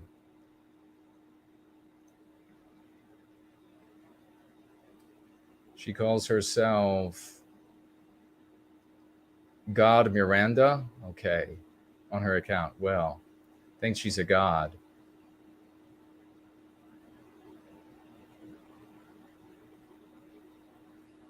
And it was started off, it looks like, with somebody telling Kate that her timeline was too white. It was full of whiteness, and she properly puts it in quotes, not our word that is an anti-white slur, meme pathogen. Then she said that she started calling this woman anti-white, and then she blocked and left. Kept using the lexicon, not stopping, not stooping to personal attacks like she was, and we won. She got embarrassed by how anti-white she was and left. Beautiful. You see, the real beauty of that, something else that folks really should think about, is that when you defeat somebody this way, as Archangel and Kate just did, this woman or whatever is going to go away from that, and there are percentages of likelihood of the following thoughts going through this person's mind. They might be really radically anti-white, just absolute sick monsters that would love to like drink the blood of white babies. Those people are very rare. Most people, much higher percentage, are folks that are anti-white, that of the anti-whites that you encounter are anti-white, and they have all this jealousy and envy, which is what drives anti-whiteism. and they are able to act from the position of morality in their mind. When confronted with somebody like a name them type, they come away from that conversation. Say it's just somebody who they just keep coming, they just keep name them, this and on. And this person bans them. That person who did the banning, the anti-white, comes away from that stronger in their conviction, comes away from that more fervent, more ready to do battle for anti-whiteism, more ready to take on, more ready to inflict more injury. How many of these conversations that such anti-whites have had with name them people ended up with that person becoming so enraged that they go to work, and whatever their job may be, where they have authority over others, they victimize white people that they wouldn't have already done, because this is what white people are all about. This is what white people caring about white people is all about. I submit that happens all the time. Every one of these encounters. Now, when an anti-white, not one of the baby blood drinking, if such a thing existed, the most radical, but your typical anti-white runs into something like this, they come away from it wondering if they're right. They come away from it with this mind losing for the first time, this emptiness in their head, this sting in their soul, the way you used to come away from these conversations with anti-whites. This stinging feeling that it wasn't good. I didn't get to feel like this crusader, this moral crusader against villainy out there in the world, against evil in the world. I have to grapple with, am I really anti-white? Am I monomaniacally focusing on the victimization of white people? And then to do that, I have to give myself excuses to victimize. And healthy people don't like that. Even anti-white people don't like that. The odds that such people will become something other than anti-white, who knows? But we don't need them to suddenly become white positive and participate against anti-whiteism, the great evil of our age. We can neutralize them. We can paralyze them with indecision.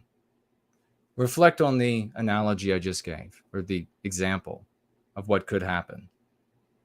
Now this woman goes to work. She has authority over people.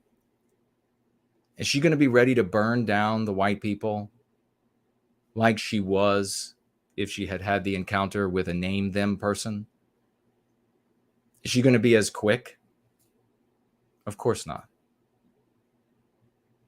She's going to be wondering if there's going to be evidence of her anti-whiteism.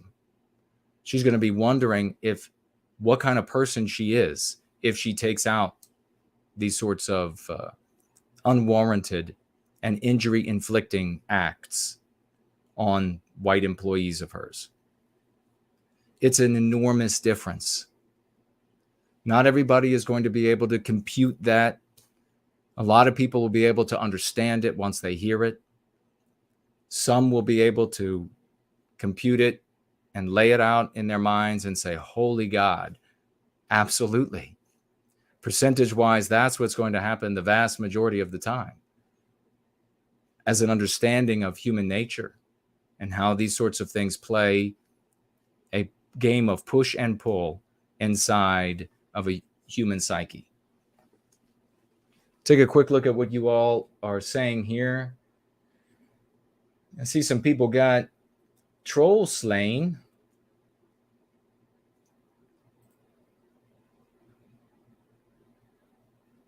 I don't know why. Remember, you had to tag me as No White Guilt for me to see what you're writing.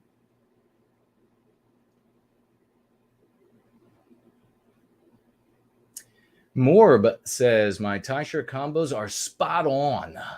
You are a great dresser. Well, I appreciate that. Thank you very much.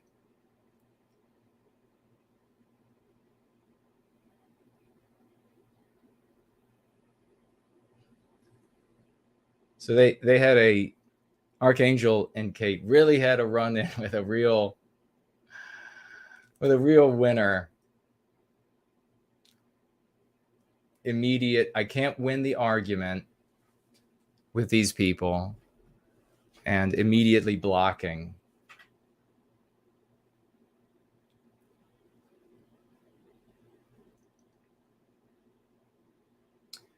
Cis white male talking about a difference between Fuentes and another person, and saying that Fuentes accomplishes things and the other one doesn't. Yeah, I won't disagree with that.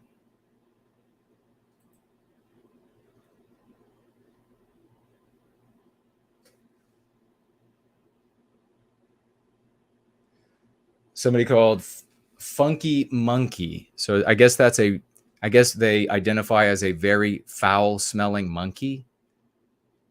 Thinks that says that it's funny that I said naming them is an anti-white thing to do. That's because Funky Monkey is not able to compute how it is. It says nothing about the reason and logic and what is evidently the case in the real world. It says everything about an individual. It's like looking at a math problem. It's like looking at maybe even arithmetic. It's like Jason says 5 + 5 is 10. It's hilarious. He's probably a murderer.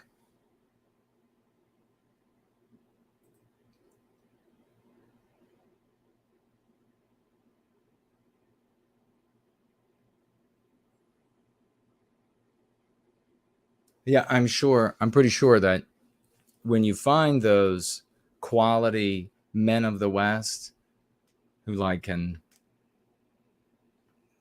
take care of their home, whatever they can afford, they take care of it, they keep it nice, they take care of their family, take care of their vehicles. They're working on being a success in their lives, and at the same time spending time with their family, creating memories and rearing children to be beautiful. I'm pretty sure that they would call themselves foul-smelling monkeys. Pretty sure those are the same people.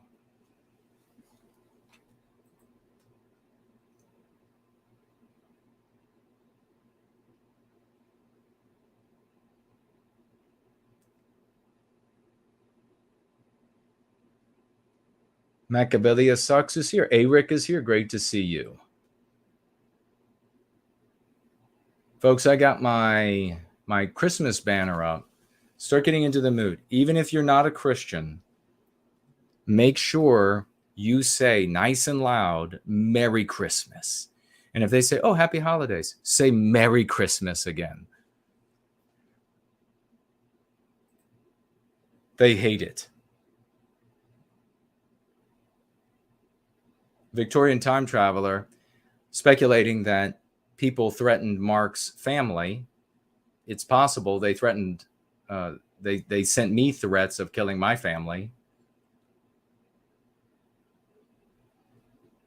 So it's entirely possible. White Student Transmission raising an important point that there are, it says we also have to consider saboteurs. So anti-white cryptos in those chats looking to start trouble. I'm positive Mark is targeted by agents over there without question. Yep.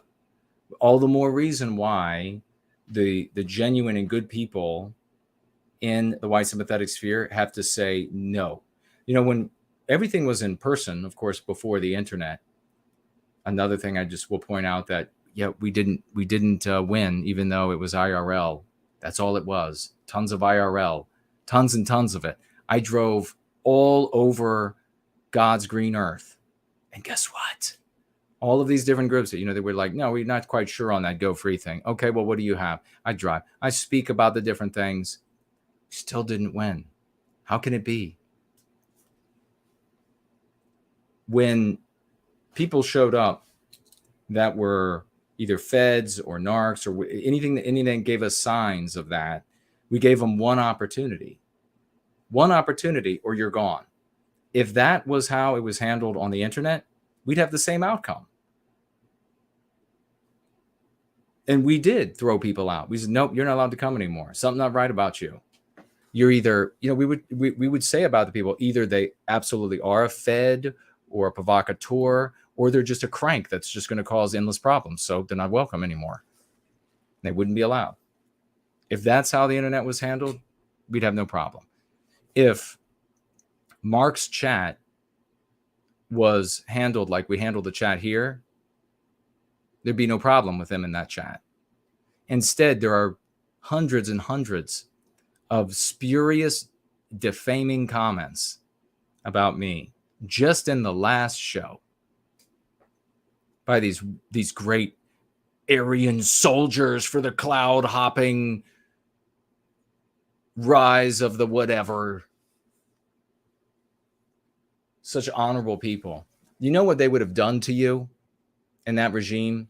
Those kind of people, you know what they would have done to you? They didn't take scum. They didn't allow scum to be in those privileged units. Are you kidding?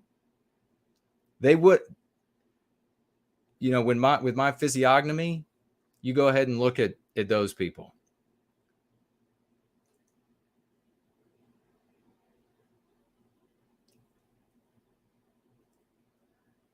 The moon person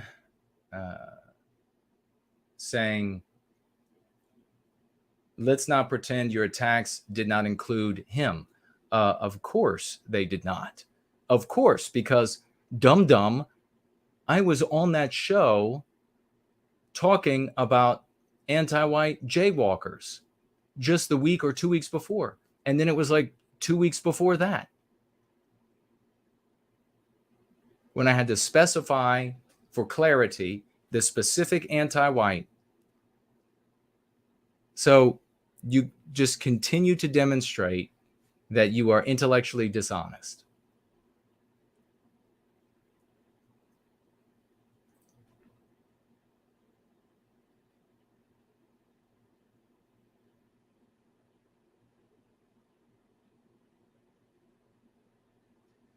All right.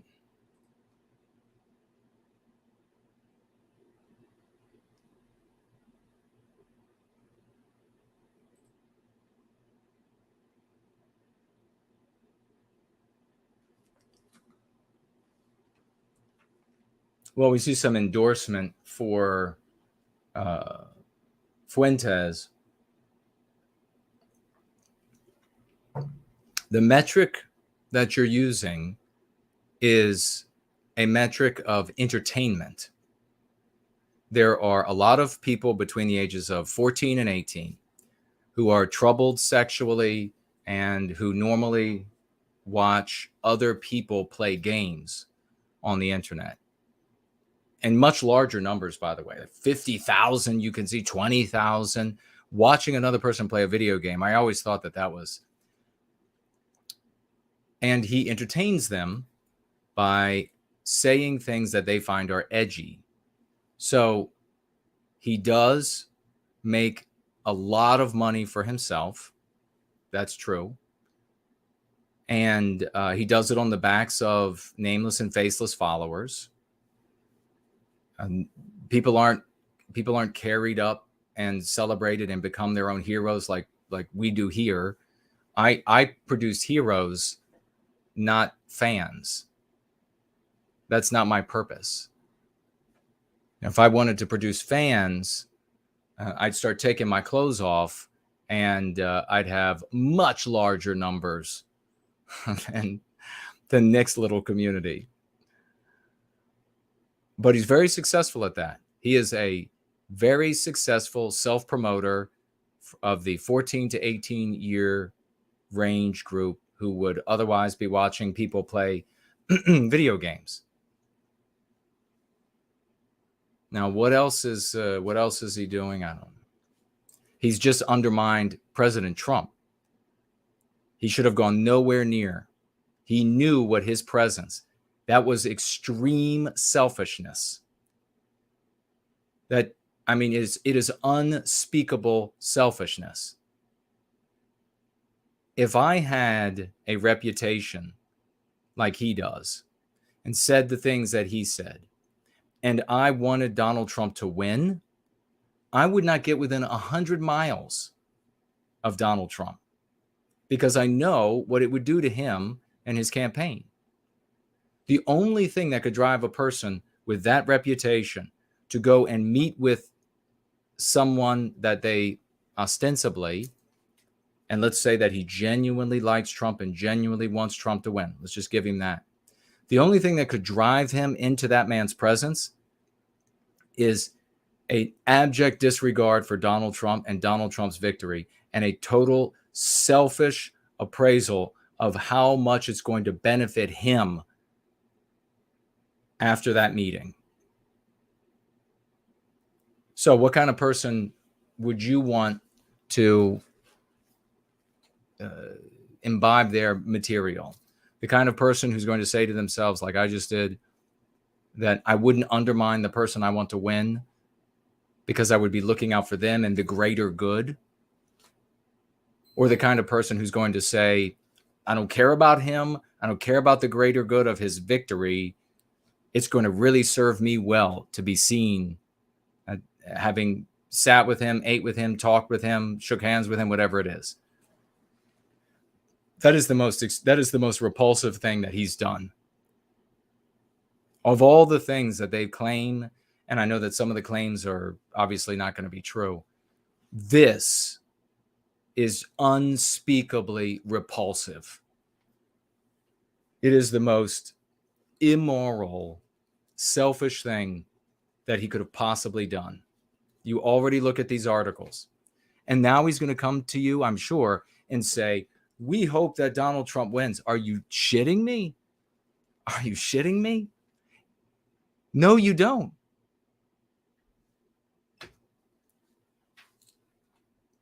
Paul was here. Helios Abbott is here. Great to see you, brother. All right, we're going to be getting out of here. Vase of flowers. And JD was here. Thank you all for some raucous emojis and some swashbuckling flags.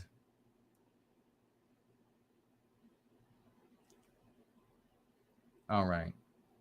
I'll take a quick look here, make sure I didn't miss anybody. That's always the worst for me. When I look and see that somebody has financially gifted and I've just clicked to sign off for the show. Over here on Odyssey, not a financial gift, but is that, so I can't really read it from here. Is it Treva Norak or something? I think. They wrote Nick Griffin is right about Collett. Oh, okay. I don't know what Nick Griffin said about Mark, but I know it was negative, but whatever it was, I don't know. All right. Oh, Elaine Sabatino. Ian T.D. Wilson is here.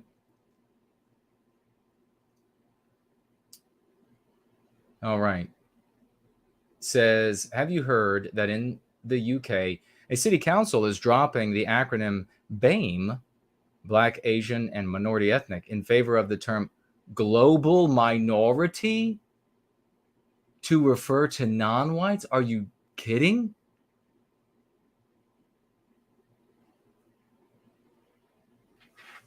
That's, boy, talk about anti-whiteism. And this is a great example right here. Thank you for telling us that, Ian. And with that other thing, what was it on that? We'll have to talk about that on Sunday. We got to get out of here. It's almost 1 a.m. But on Sunday, maybe we'll talk about this, where they used, what was it? Well-being Wednesday for non-whites. And Mark had gabbed that. I shared it on Twitter as well, regabbed it. I saw the power of well-being as one word a long time ago. And so it tacked on white well-being for us. And when the anti-whites come along after us and they do this sort of thing, the anti-whites, when they come along after us and they do this sort of thing, it's confirmation that I was right all along. That's what people should take away from it. But on that poster, it said minoritized. Is that what it said? As though we forced non-white people to be in a numerically minority status in our countries. Minoritized or something. Was that it? So this is a great example, Ian. If we had the moral imperative, if the Go Free method was percolating its way out through the population, not hatred of some other group of people, our moral imperative, the Go Free method, this city council would had to have gone up against the moral outrage of council members, of community members, etc. And then if it passed there, depending on where we are in spreading the Go Free method, to a community that would be pushing back against it on the basis of our victimization. So council members would be able to say, no, this minority thing is to make them seem like they are in some precarious position. And in order to victimize us, I'm not allowing any more victimization. What would happen if a council member said, jaywalkers? Everybody would say, you are a immoral cretin, and no one is going to heed what you have to say, and everyone is going to oppose you because of it. This is anti-whiteism, and you can see what strategies are going to work and what strategies are going to fail.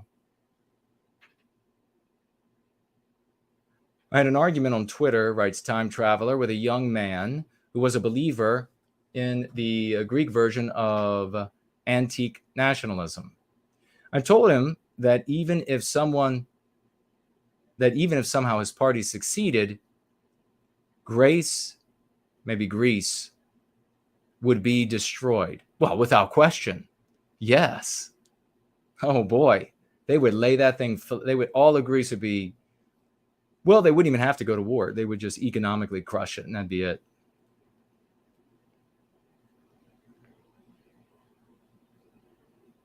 There's the great Sabatino. I hope you guys have had a nice Thanksgiving. Well, thank you. Global majority. The global majority? Oh, so it's now moving to they're the important, since they're the majority, they get to have their way. And that's something I talked about. It might even be in the Go Free method, but I've given speeches on the Go Free book. I've given speeches about how they're going to transition to the majority gets their way as soon as they have the numerical majority. But at the same time, we are still going to be called like legacy majority or something of this nature.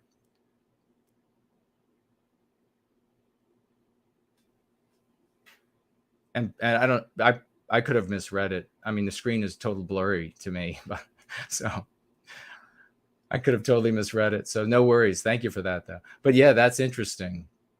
Sounds like they're moving right into they're the majority, and so they get their way.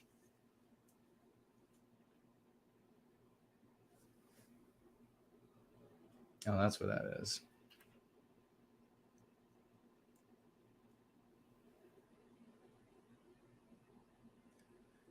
Yeah, call them anti. Either a non-white person is non-white. There's nothing offensive about it. It just means not white. We're not putting them outside of humanity. And if they're anti-white, then that's what you call them.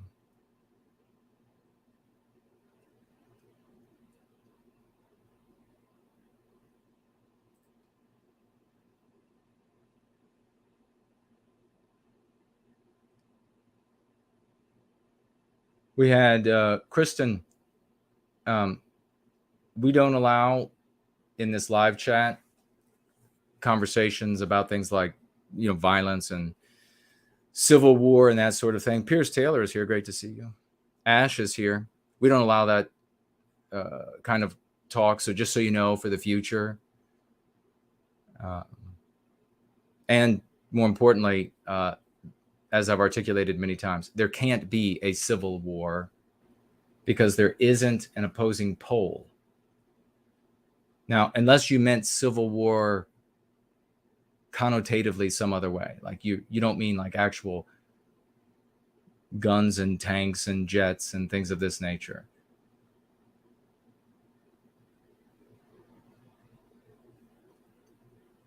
Franklin, I love it. Franklin says, dumb bastards and their language trickery. So true.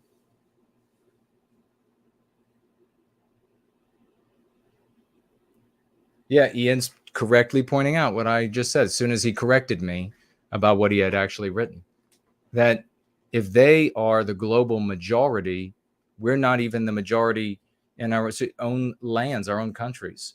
And they're going to say, well, the majority's got to have their way. I mean, that's what democracy is, right? The majority gets their way. I tried to tell when I was on the Hill, I endlessly tried to tell conservatives about this. And they were like, no, they can't. Those are contradictory positions. They can't hold contradictory positions.